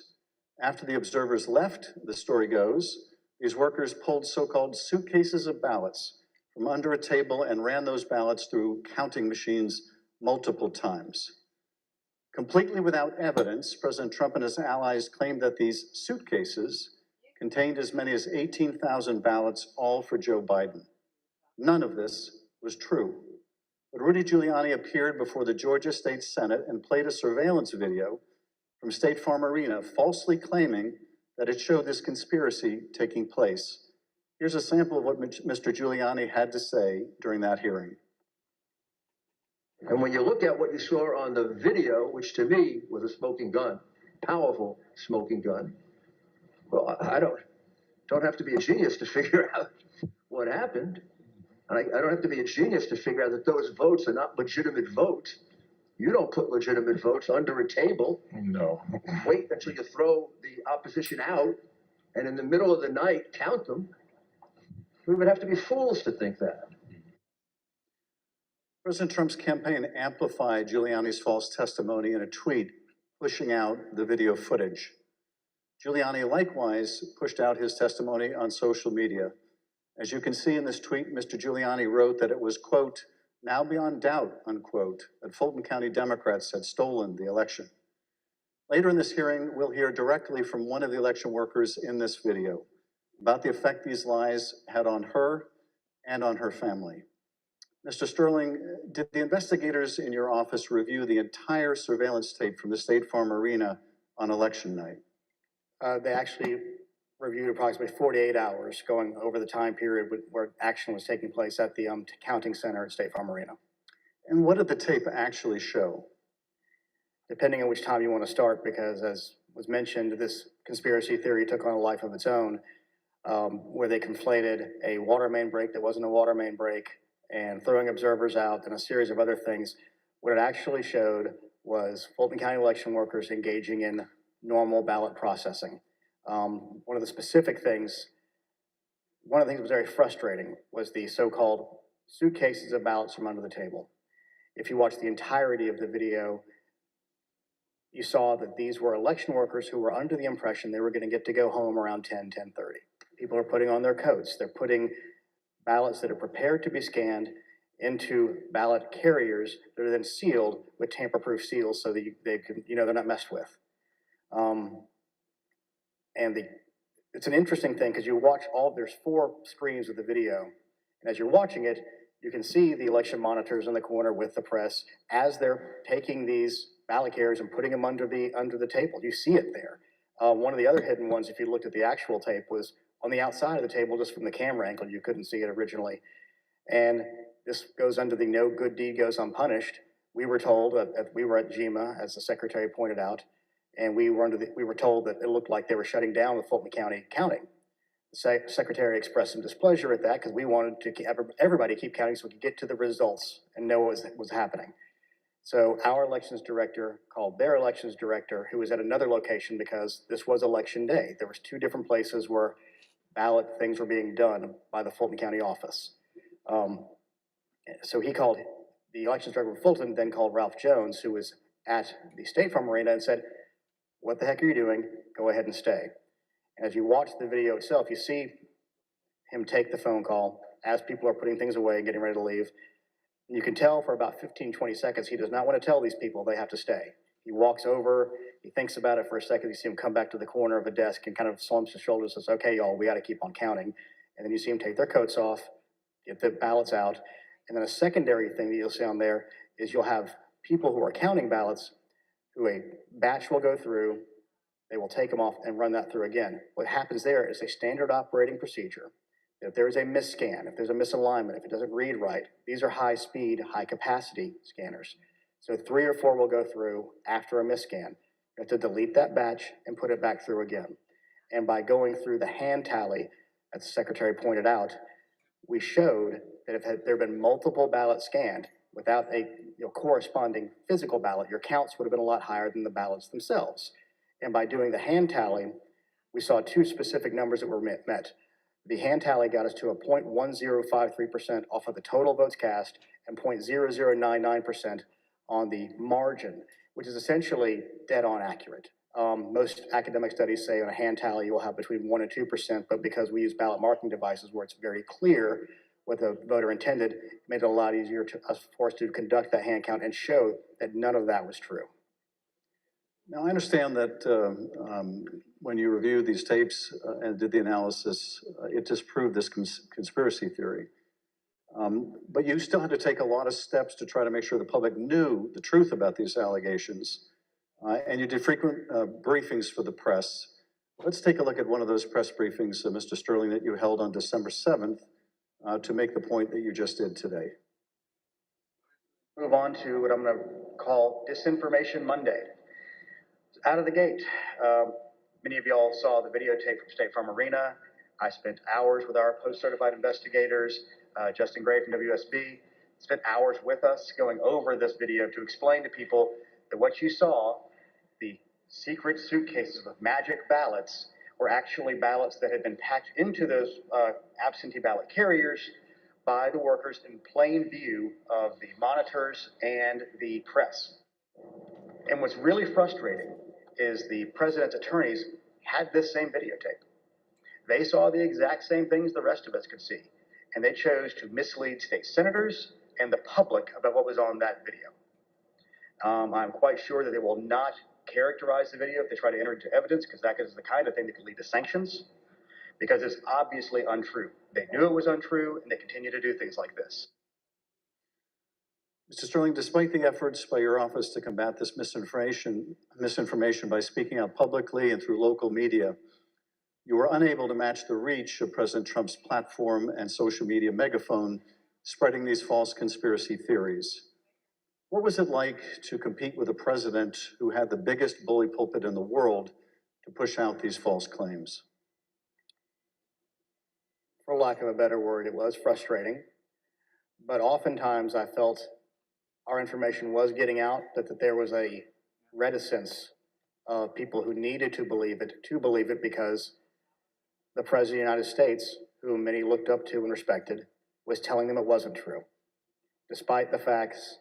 And I characterized at one point, it was kind of like a shovel trying to empty the ocean. And yes, it was frustrating. I even have, family members who I had to argue with about some of these things, and I would show them things, and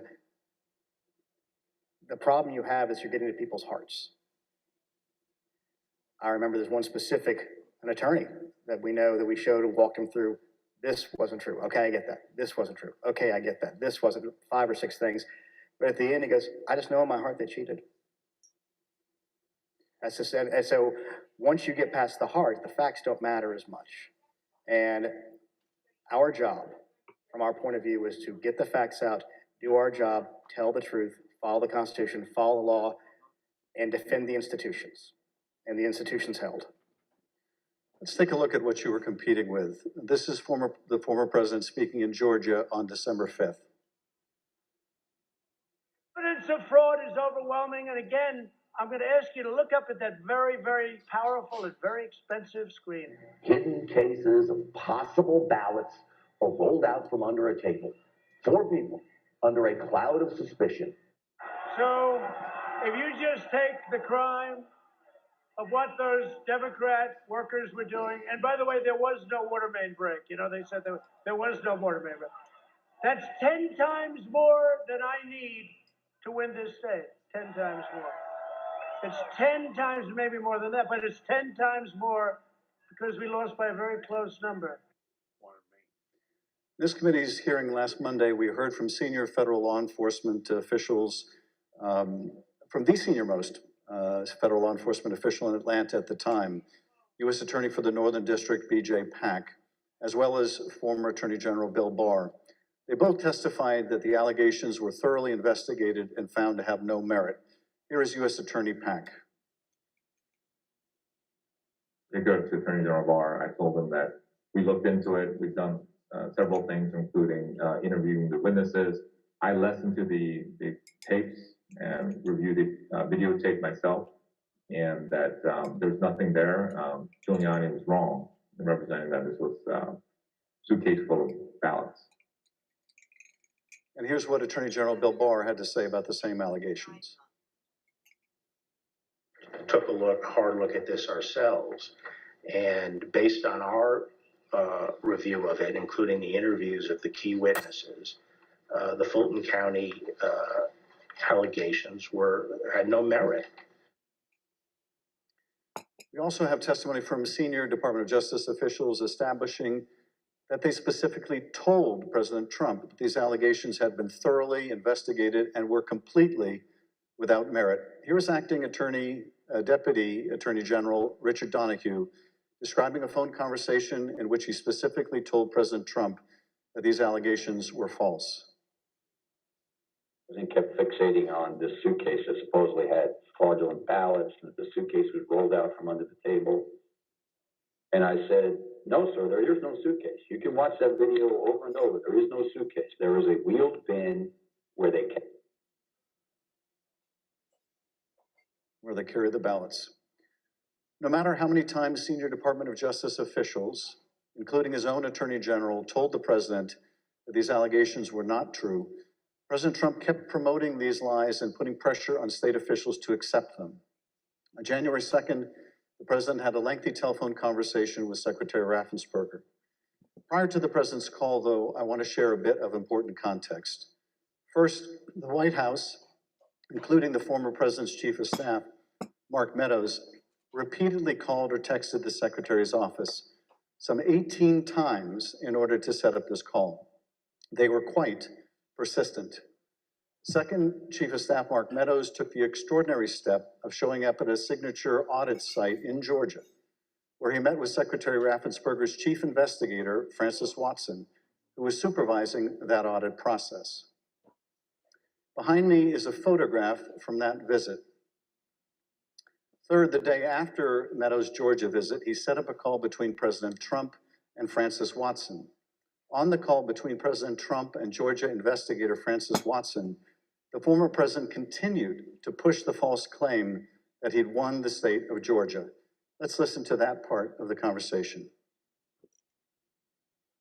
You know, you have the most important job in the country right now, because if we win Georgia, first of all, if we win, you're going to have two wins. So they're not going to win right now. You know, they're down because the people of Georgia are so angry at what happened to me. They know I won by hundreds of thousands of votes. It wasn't close. And in this next clip, he told this state law enforcement official that she'd be praised if she found the right answer. Hopefully, you know, I will. When the right answer comes out, you'll be praised. I mean, I don't know why. You know, they made it so hard. They will be praised. People will say, "Great," because that's what it's about. That ability to check and to make it right. Because everyone knows it's wrong. There's just no way. Mr. Raffensperger, I know you weren't on this call, but that you have listened to it. President Trump didn't win by hundreds of thousands of votes in Georgia, did he? No, he did not. I've been traveling through the state of Georgia for a year now, and simply put, in a nutshell, what happened in fall of 2020 is that 28,000 Georgians skipped the presidential race, and yet they voted down ballot in other races. And the Republican congressman ended up getting 33,000 more votes than President Trump, and that's why President Trump came up short. Thank you, Mr. Secretary. The president on this call doesn't stop here. Let's listen to another part of the conversation between President Trump and Ms. Watson. Anyway, but whatever you can do, Francis, it would be, it's a great thing. It's an important thing for the country. So important. You have no idea so important. Well, and I very much appreciate it. Whatever you can do, Francis. This is the President of the United States calling an investigator looking into the election in which he is a candidate and asking her to do whatever you can do. Mr. Secretary, you placed this call to your chief investigator on September 23rd, 2020. The Select Committee has received text messages indicating that Mark Meadows wanted to send some of the investigators in her office, in the words of one White House aide, a shitload of POTUS stuff, including coins, actual autographed MAGA hats, etc. White House staff intervened to make sure that didn't happen. It was clear at the time of this call that the former president had his sights set on January 6th. Listen to this portion when he told Francis Watson about a very important date. Do you think they'll be working after Christmas and keep it going fast? Because, you know, we have that date of the 6th, which is a very important date. An important date, of course, was the joint session of Congress, where Georgia's electoral votes would be counted for Joe Biden. A little over a week after this call to Francis Watson, the president was finally able to speak with you, Secretary Raffensperger. Bear in mind, as we discuss this call today, that by this point in time, early January, the election in Georgia had already been certified. But perhaps more important, the President of the United States had already been told repeatedly by his own top Justice Department officials that the claims he was about to make to you about massive fraud in Georgia were completely false. Mr. Secretary, the call between you and the President lasted 67 minutes, over an hour. We obviously can't listen to the entire recording here today, although it is available on the Select Committee's website. But we'll listen to selected excerpts of it now so that we can get your insights. Let's begin with the President raising the thoroughly debunked allegations of suitcases of ballots. In an official voter box, they were in what looked to be suitcases or trunks, suitcases, but they weren't in voter boxes. The minimum number it could be, because we watched it and they watched it for certified in slow motion, instant replay, if you can believe it, but had slow motion and it was magnified many times over. And the minimum it was 18,000 ballots, all for Biden. These are the allegations that the Department of Justice, the Attorney General, the Georgia Bureau of Investigation, and your office heads all said were false. Is that right? Correct. And even more importantly, when B.J. Pack resigned as U.S. Attorney of the Northern District, President Trump appointed as acting U.S. Attorney of the Northern District, Bobby Christine. And Bobby Christine looked at that, and he was quoted in the AJC that he found nothing. And he dismissed that case early also. Thank you, Mr. Secretary. The President references suitcases or trunks. Mr. Sterling, were the objects seen in these videos suitcases or trunks, or were they just the ordinary containers that are used by election workers? They're standard ballot carriers that allow for seals to be put on them so they're tamper-proof. And finally, the President claims that there was a minimum of 18,000 ballots somehow smuggled in, all for Biden. I take it, gentlemen, that was also categorically false?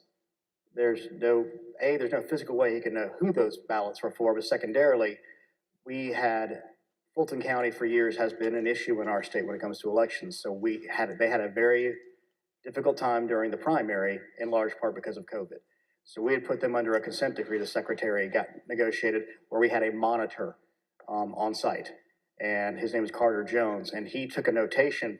He had gone from State Farm to the English Street warehouse to look at election day activities, but before he left the State Farm Arena, he noted how many ballots had been counted on each one of the machines. And when he came back, after we found out they were working again, he took note again when they closed. And I believe the final number was something around 8,900 total ballots were scanned from the time he left to the time about 12:30 or 1 o'clock in the morning. So way below 18,000. Let's play the next clip. I heard it was close. I said, there's no way. But they dropped a lot of votes in there late at night. You know that, Brad. Mr. Secretary, did somebody drop a lot of votes there late at night? No. I believe that the President was referring to some of the counties when they would upload, but the ballots had all been accepted and had to be accepted by state law by 7 p.m. So there were no additional ballots accepted after 7 p.m. Let's play the next clip in which the President makes claims about so-called dead voters. The other thing, dead people. So dead people voted. And I think the number is in the close to 5,000 people. And they went to obituaries, they went to all sorts of methods to come up with an accurate number. And a minimum is close to about 5,000 voters. So, Secretary, did your office investigate whether those allegations were accurate? Did 5,000 dead people in Georgia vote? No, it's not accurate. Actually, in their lawsuits, they alleged 10,315 dead people. We found 2 dead people when I wrote my letter to Congress. That's dated January 6th. And subsequent to that, we found 2 more. That's 1, 2, 3, 4 people, not 4,000, but just a total of 4, not 10,000, not 5,000. Let's play the next clip. And there's nothing wrong with saying that, that you've recalculated, because the 2,236 and absentee ballots. I mean, they're all exact numbers that were done by accounting firms, law firms, etc. And even if you cut them in half, cut them in half, and cut them in half again, it's more votes than we need. Mr. Secretary, is there any way that you could have lawfully changed the result in the state of Georgia and somehow explained it away as a recalculation? No, the numbers are the numbers. The numbers don't lie. We had many allegations and we investigated every single one of them. In fact, I challenged my team, did we miss anything? They said that there was over 66,000 underage voters. We found that there's actually zero. You can register to vote in Georgia. When you're 17 and a half, you have to be 18 by election day. We checked that out, every single voter. They said that there was 2,423 non-registered voters. There were zero. They said that there was 2,056 felons. We identified less than 74 or less that were actually still in felony sentence. Every single allegation we checked, we ran down the rabbit trail to make sure that our numbers were accurate. So there's no way you could have recalculated it except by fudging the numbers? The numbers were the numbers, and we could not recalculate because we had made sure that we had checked every single allegation. And we had many investigations. We had nearly 300 from the 2020 election. Mr. Secretary, you tried to push back when the president made these unsupported claims, whether they were about suitcases of ballots or that Biden votes were counted 3 times. Let's play the next clip. President, they did not put that. We did an audit of that, and we proved conclusively that they were not scanned 3 times. Yeah, Mr. President, we'll send you the link from WSB that does. I don't care about a link. I don't need it. I have a much better link. You told the president you would send him a link from WSB, which I understand is a local television station that had a unedited video from the State Farm Arena. But the president wasn't interested in that. He said he had a much better link. Mr. Secretary, at the time that you were on the call with the president, as we have shown, both the FBI and the Georgia Bureau of Investigation have proven these claims to be nonsense. And you told him about these investigations on the phone. Let's listen to what President Trump had to say about the state and federal law enforcement officers who investigated these false claims. There's no way they could find, then they're incompetent. They're either dishonest or incompetent, okay? There's only 2 answers, dishonesty or incompetence. There's just no way, look, there's no way. But the president didn't stop at insinuating that law enforcement officers were either dishonest or incompetent. He went on to suggest that you could be subject to criminal liability for your role in the matter. Before I play that portion of the conversation, I'd like to show you something that the president retweeted a couple weeks before your call with him. Here's the president retweeting a post from one of his allies, a lawyer who was later sanctioned by a judge in Michigan for making false claims of election fraud. Let's take a look at that tweet. The tweet read, quote, President Trump, @real Donald Trump, is a genuinely good man. He does not really like to fire people. I bet he dislikes putting people in jail, especially, quote unquote, Republicans. He gave @Brian Kemp, Georgia, and @Georgia Secretary of State every chance to get it right. They refused. They will soon be going to jail. So on your call, this was not the first time the president was suggesting you might be criminally liable. With that, let's listen to this portion of the call. I think you're going to find that they are shredding ballots because they have to get rid of the ballots because the ballots are unsigned. The ballots are corrupt. And they're brand new and they don't have seals. And there's a whole thing with the ballots, but the ballots are corrupt. And you're going to find that they are, which is totally illegal. It's more illegal for you than it is for them because you know what they did and you're not reporting it. That's a criminal offense. And you can't let that happen. That's a big risk to you and to Ryan, your lawyer. That's a big risk. Secretary Raffensperger, after making a false claim about shredding of ballots, the president suggested that you may be committing a crime by not going along with his claims of election fraud.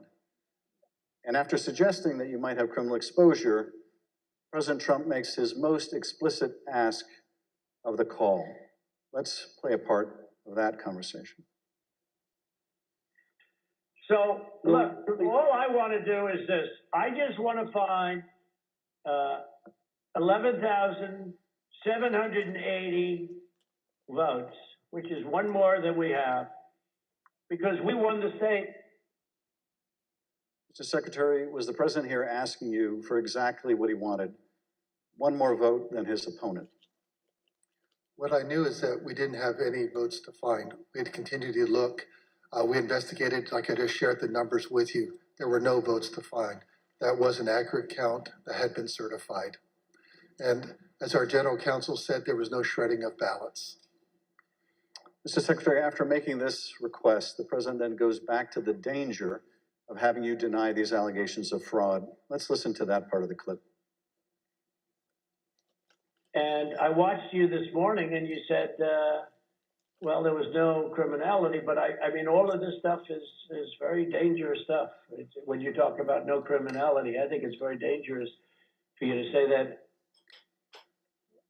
Secretary Raffensperger, you wrote about this in your book, and you said, quote, I felt then and still believe today that this was a threat. Others obviously thought so too, because some of Trump's more radical followers have responded as if it was their duty to carry out this threat. Please tell us what you, your wife. Hold on 1 second. I'm going to click on the Zoom playback because the player broke down.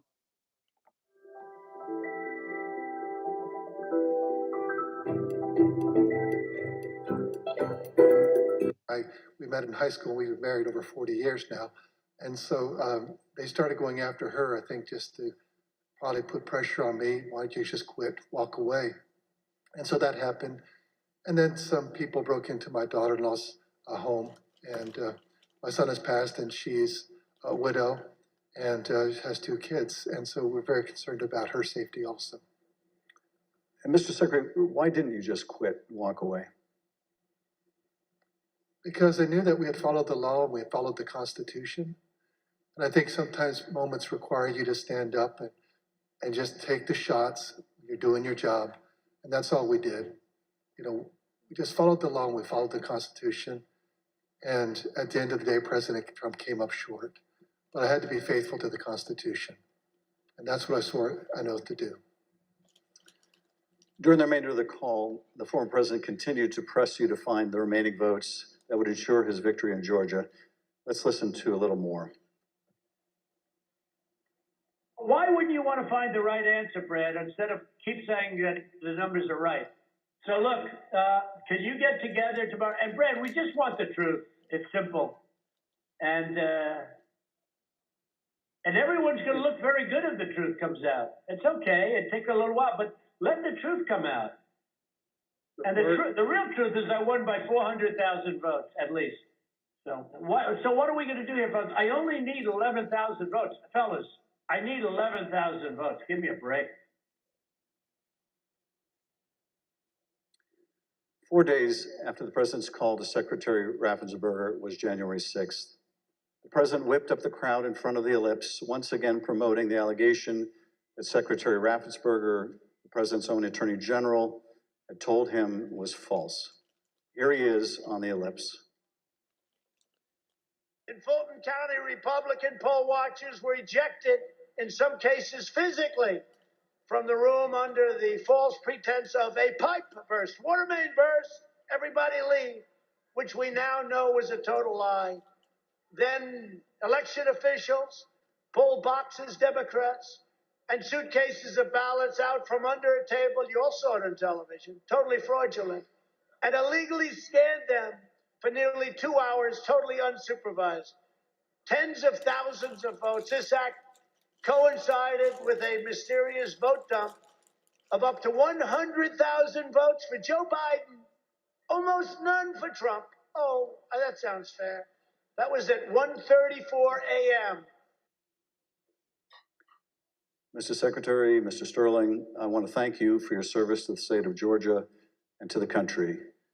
Speaker Bowers, likewise, I want to thank you for your service to the state of Arizona and to the country. You have served not only your home states, but our nation and our democracy.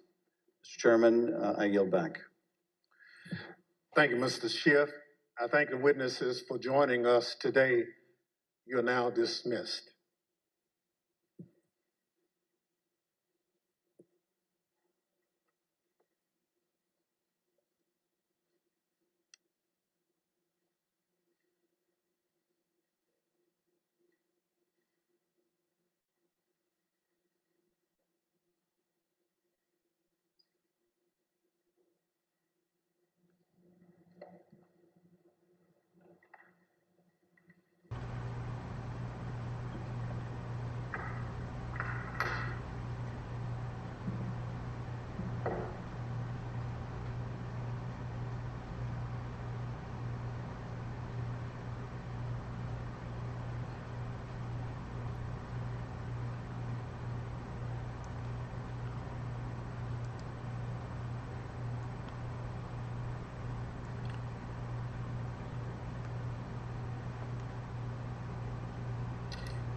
Right now they're calling a set of witnesses. Right now everyone they're calling a set of witnesses.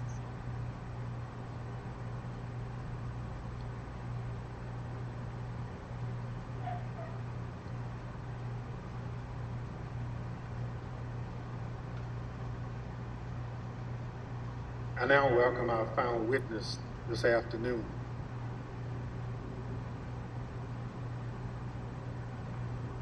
Andrea Shea Moss. Ms. Moss worked in the Department of Registration and Elections in Fulton County, Georgia, from 2017 until 2022. In that job, Ms. Moss handled voter applications and absentee ballot requests and also helped to process the vote count for several elections.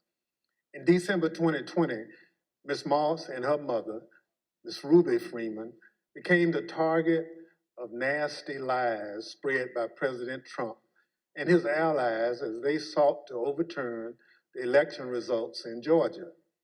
Ms. Moss and her mother, Ms. Freeman, are two of the unsung heroes in this country, doing the hard work of keeping our democracy functioning for every American. Ms. Moss, welcome. Thank you for your service, and I thank you for being here today.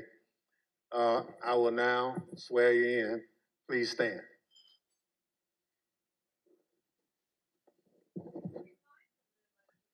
Do you swear or affirm on the penalty of perjury that the testimony you're about to give is the truth, the whole truth, and nothing but the truth, so help you God? Thank you. Please be seated. Let the record reflect that the witness answered in the affirmative. Ms. Moss, thank you very much for being here today. I understand that you are here along with your mother today. Would you like to introduce your mama?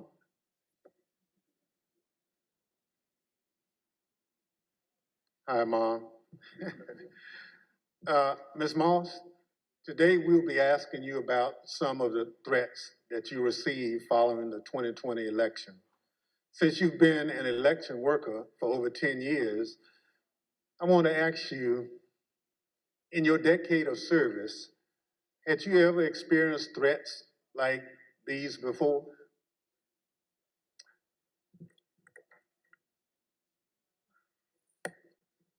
Don't be nervous. I understand. So, and I want to make sure that the record reflects that you've done it for quite a while and you never received a threat, and your answer was no. Thank you. Pursuant to Section 5C8 of the House Resolution 503, the chair recognizes the gentleman from California, Mr. Schiff, for questions. Good afternoon, Ms. Moss. Thank you for being here. I understand that you were employed by the Fulton County Registration and Elections Department for more than 10 years, and I understand that you love that job. Please tell us what made you so fond of the work that you did.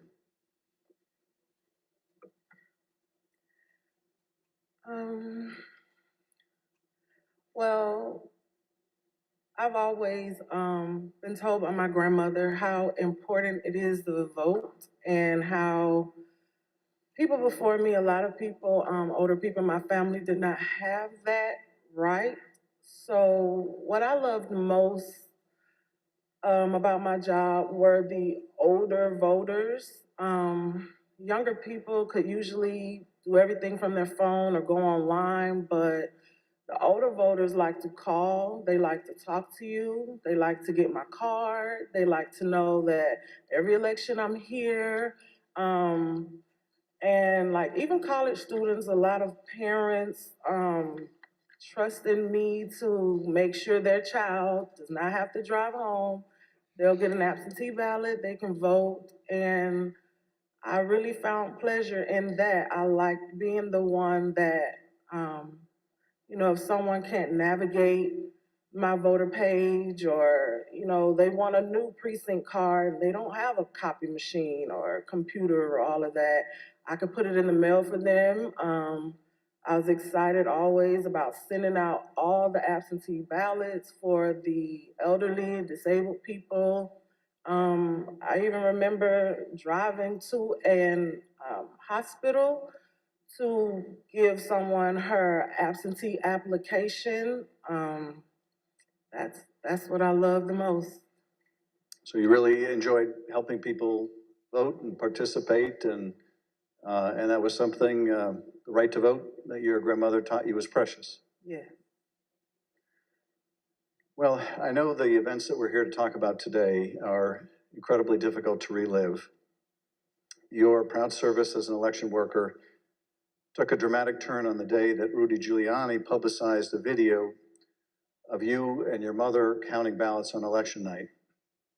President Trump, Rudy Giuliani, and others claimed on the basis of this video that you and your mother were somehow involved in a plot to kick out observers, bring suitcases of false ballots for Biden into the arena, and then run them through the machines multiple times.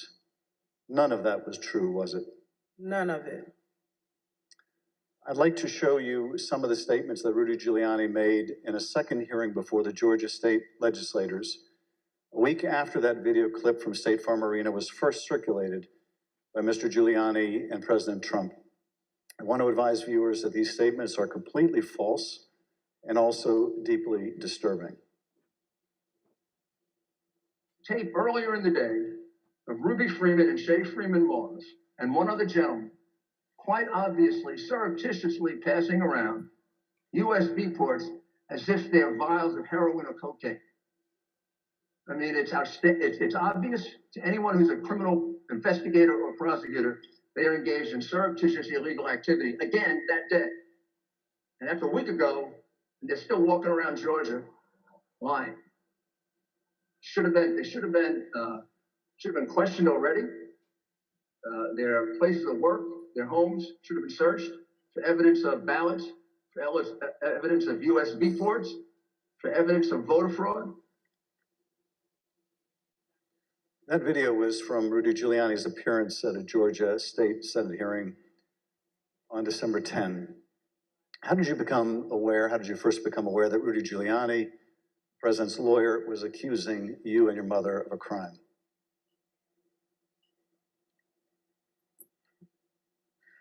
I was at work, like always, and the former chief, Mr. Jones, asked me to come to his office. And when I went to his office, the former director, Mr. Barron, was in there, and they showed me a video on their computer. It was just like a very short clip of us working at State Farm, and it had someone on the video like talking over the video, just saying that we were doing things that we weren't supposed to do, just lying throughout the video. And that's when I first found out about it. And were there social media posts that they showed you responding to those false claims? Well, when I saw the video, of course, the first thing that I said was like, why? Why are they doing this? What's going on? And they, just told me that Trump and his allies were not satisfied with the outcome of the election, and they were getting a lot of threats and being harassed online, and asked me, have I been receiving anything, and I need to check on my mom. And I told them, I was like, where have they, where have you been getting these threats? I don't believe I have any. And Mr. Jones told me, like, they're attacking his Facebook, and I don't really use Facebook. I have one, so I went to the Facebook app, and I'm just kind of panicky at this point because this has never happened to me, and my mom is involved. I'm like her only child. So I'm just asking him, like, well, where are the messages? All I see is the feeds. Like, how do you get to the messages? And he said, it's another icon on your phone that says Messenger.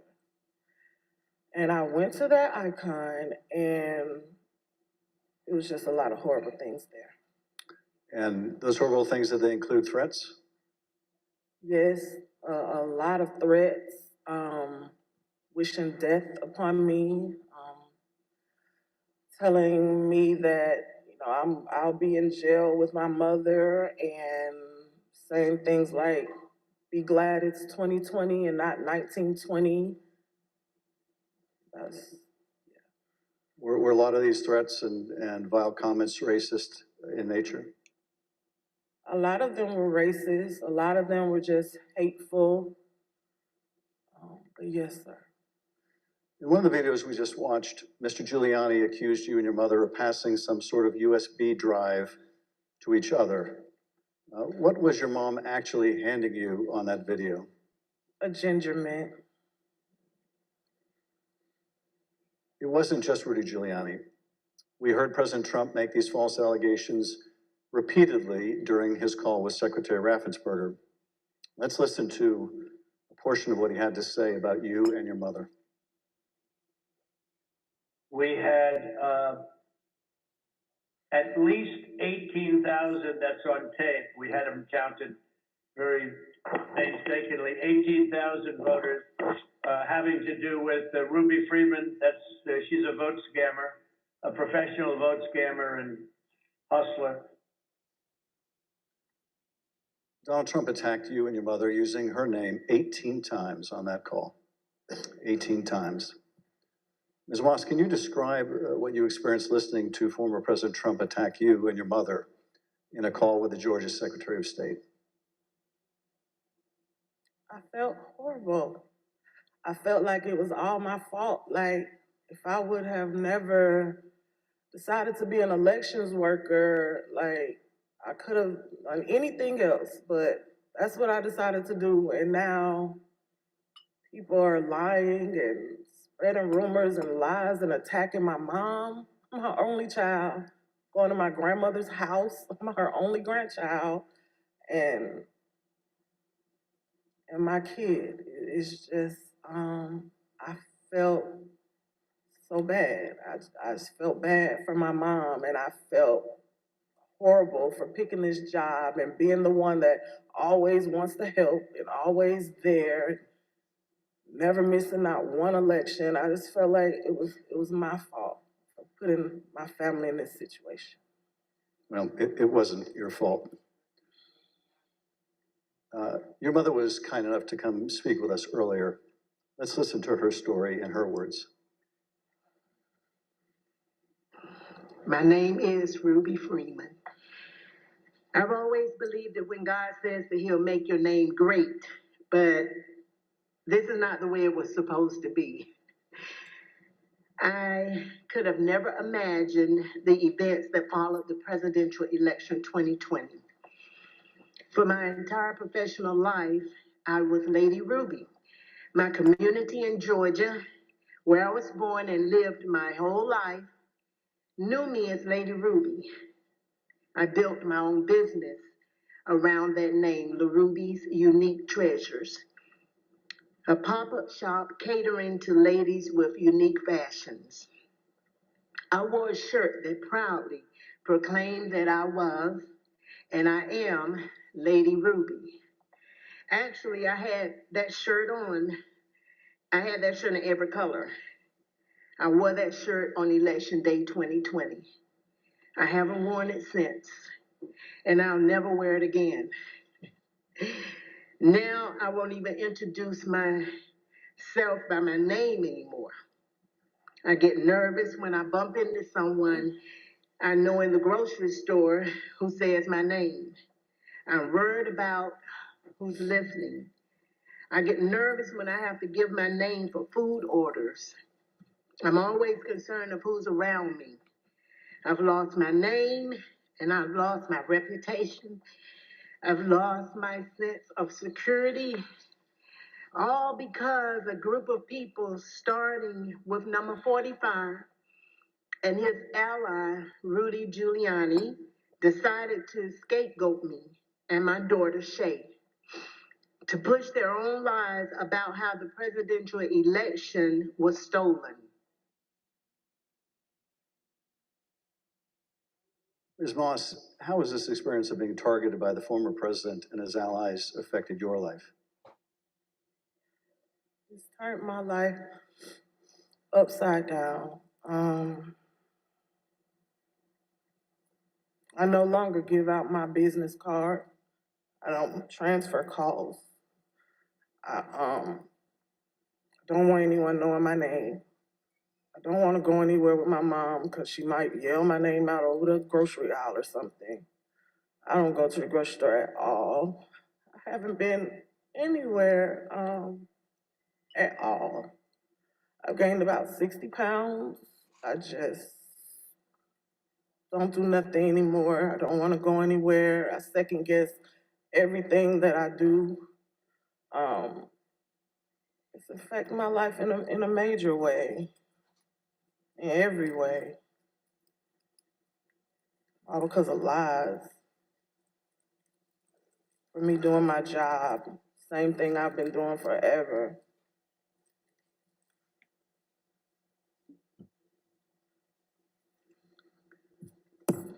Your mother also told this committee about how she had to leave her own home for her safety and go into hiding after the FBI told her that it would not be safe for her there before January 6th and until the inauguration. Let's listen to a clip of her story in her own words. Around the week of January 6th, the FBI informed me that I needed to leave my home for safety. And I left my home for safety around that time. Understood. How long did you stay out? Did you, remain outside of your home for your own safety? I stayed away from my home for approximately 2 months. It was horrible. I felt homeless. I felt, I can't believe this person has caused this much damage to me and my family. To have to leave my home, that I've lived there for 21 years. And, I'm having to have my neighbors watch out for me, and I have to go and stay with somebody. It was hard. It was horrible. And your conversation with the FBI about needing to leave your home for your own safety or perhaps recommending it. Do you remember, was there a specific threat that prompted that, or was it the accumulation of threats that you had received? What prompted it was getting ready to, January 6th was about to come. And they did not want me to be at home because of all the threats and everything that I had gotten. They didn't want me to be there in fear of, the people would come into my home, and I had a lot of that. So they didn't want me to be there just in case something happened. I asked, how long am I going to have to be at home? They said, at least until the inauguration. Ms. Moss, I understand that people once showed up at your grandmother's house. Tell us about that experience. I received a call from my grandmother. This woman is my everything. I've never even heard her or seen her cry ever in my life. And she called me screaming at the top of her lungs, like, Shay, oh my God, Shay, just freaking me out, saying that there were people at her home and they, they knocked on the door, and of course she opened it and seeing who was there, who it was, and they just started pushing their way through, claiming that they were coming in to make a citizen's arrest.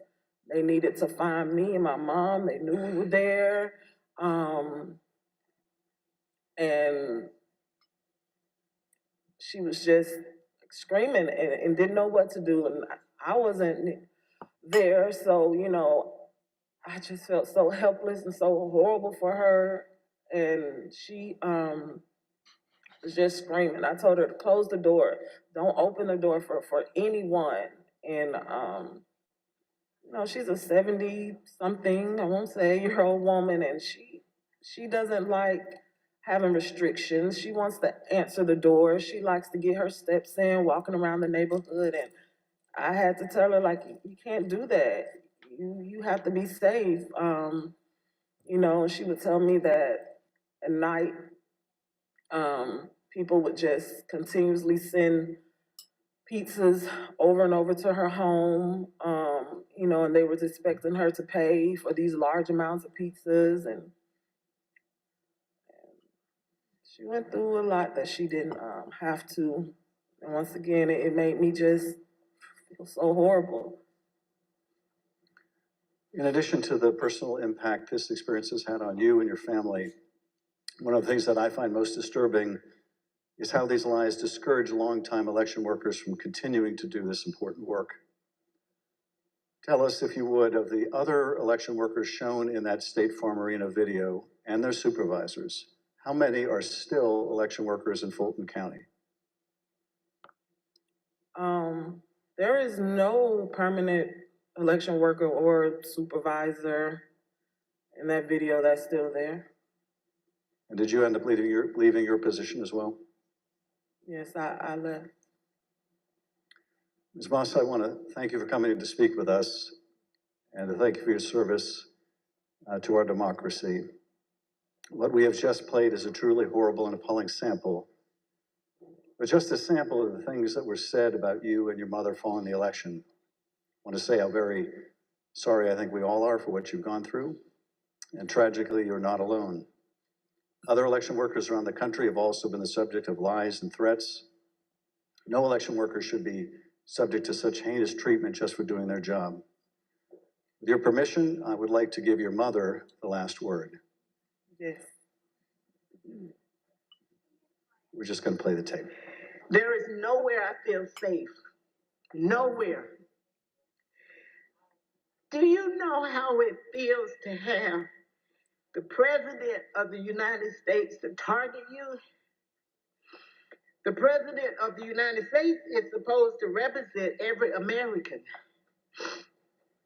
not to target one. But he targeted me, Lady Ruby, a small business owner, a mother, a proud American citizen who stand up to help Fulton County run an election in the middle of the pandemic. Thank you, Ms. Moss. Thank you, Ms. Freeman, or as America now knows her, Lady Ruby, for your service to Fulton County, Georgia, our country, and our democracy. Mr. Chairman, I yield back. Thank you, Mr. Schiff.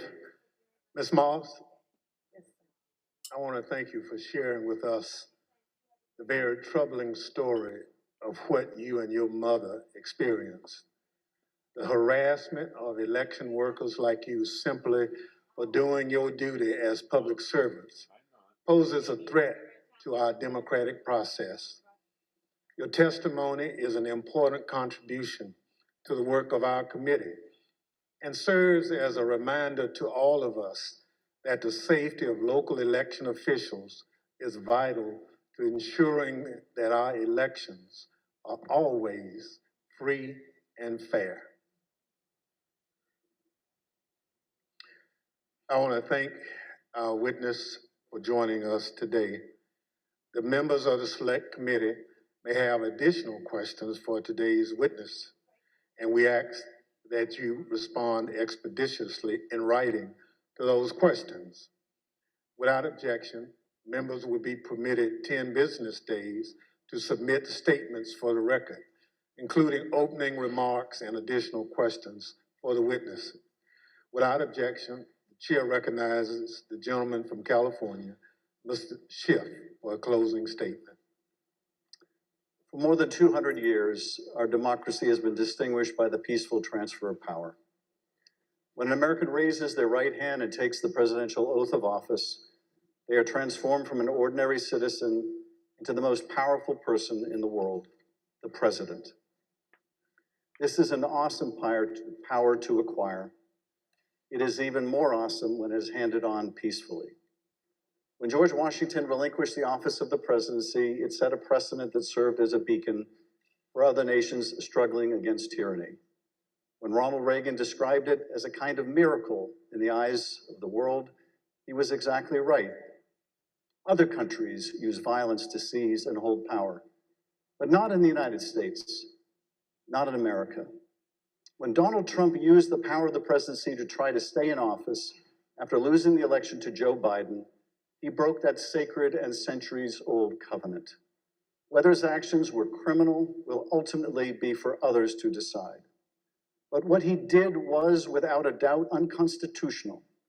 It was unpatriotic, and it was fundamentally un-American.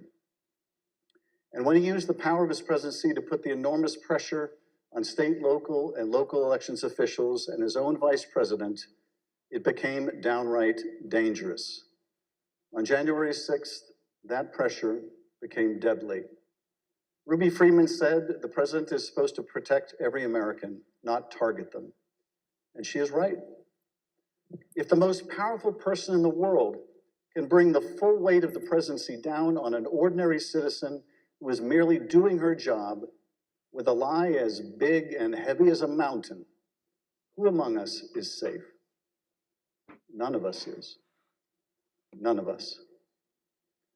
In city councils and town councils, on school boards and election boards, from the Congress to the courts, dedicated public servants are leaving their posts because of death threats to them and to their families.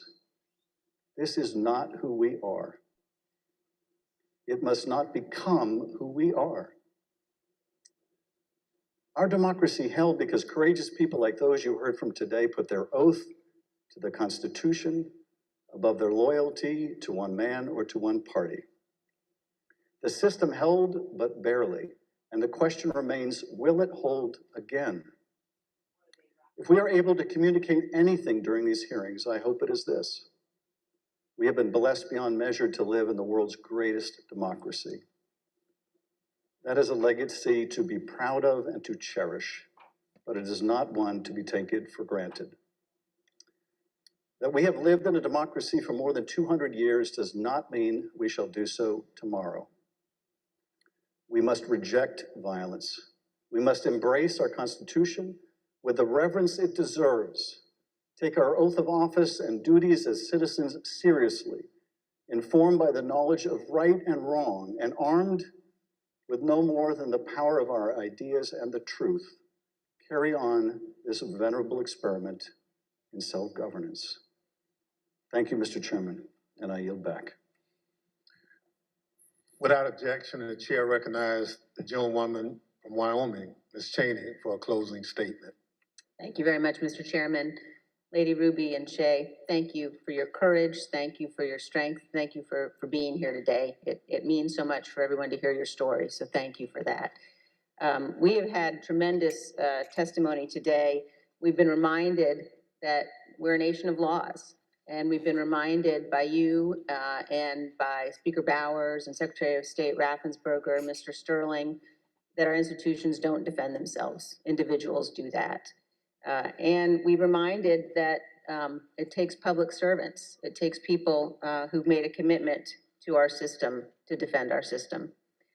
We also have been reminded what it means to take an oath under God to the Constitution, what it means to defend the Constitution. And we were reminded by Speaker Bowers that our Constitution is indeed a divinely inspired document. And so it's been an honor to spend time with you and with our previous witnesses here today. To date, more than 30 witnesses called before this committee have not done what you've done, but have invoked their Fifth Amendment rights against self-incrimination. Roger Stone took the fifth, General Michael Flynn took the fifth, John Eastman took the fifth. Others, like Steve Bannon and Peter Navarro, simply refused to comply with lawful subpoenas, and they have been indicted. Mark Meadows has hidden behind President Trump's claims of executive privilege and immunity from subpoenas. We're engaged now in litigation with Mr. Meadows. The American people in our hearings have heard from Bill Barr, Jeff Rosen, Richard Donahue, and many others who stood up and did what is right. And they will hear more of that testimony soon. But the American people have not yet heard from Mr. Trump's former White House counsel, Pat Cipollone. Our committee is certain that Donald Trump does not want Mr. Cipollone to testify here. Indeed, our evidence shows that Mr. Cipollone and his office tried to do what was right. They tried to stop a number of President Trump's plans for January 6th. Today, and in our coming hearings, you will hear testimony from other Trump White House staff explaining what Mr. Cipollone said and did, including on January 6th. But we think the American people deserve to hear from Mr. Cipollone personally. He should appear before this committee, and we are working to secure his testimony. Thank you, Mr. Chairman. I yield back. People answer the call to public service in such different ways. Some run for office. Some volunteer to make sure their neighbors can get to their voting locations. Some work at polling sites to help election day go smoothly. Some look into problems to guarantee our elections are secure and accurate, just to name a few. As I mentioned at the start of this hearing, when we talk about our democratic institutions, we're talking about these individuals and many others who do these jobs across the country.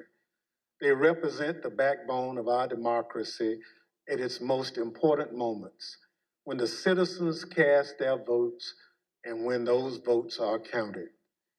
We've heard the stories of their courage. They've earned the thanks of a grateful nation.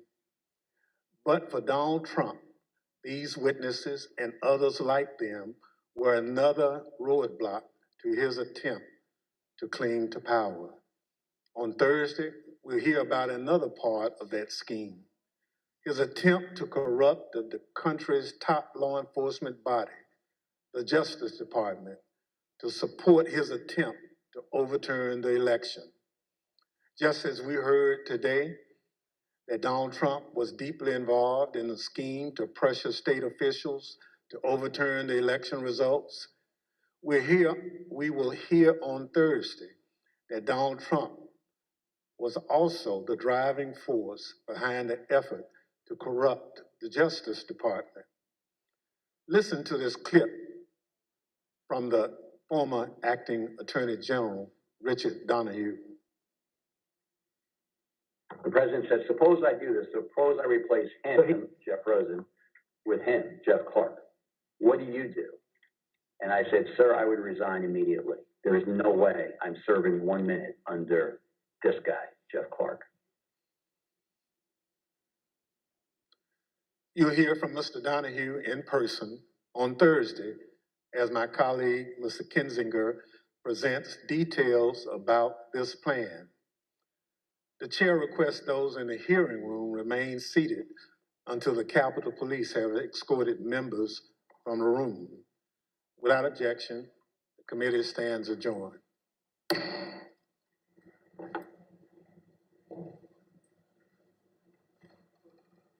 everyone.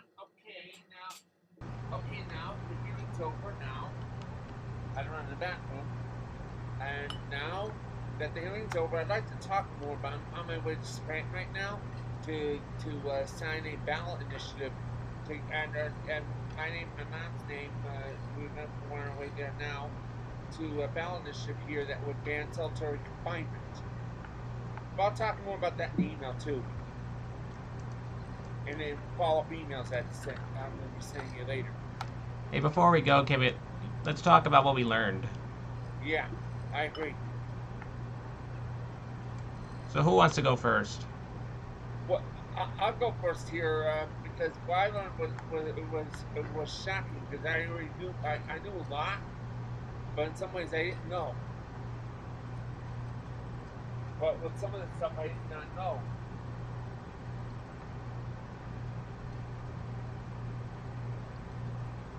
But now I have to go, so we'll talk again tomorrow, Thursday, and via the email later. Enjoy the rest of your day, everyone. All right.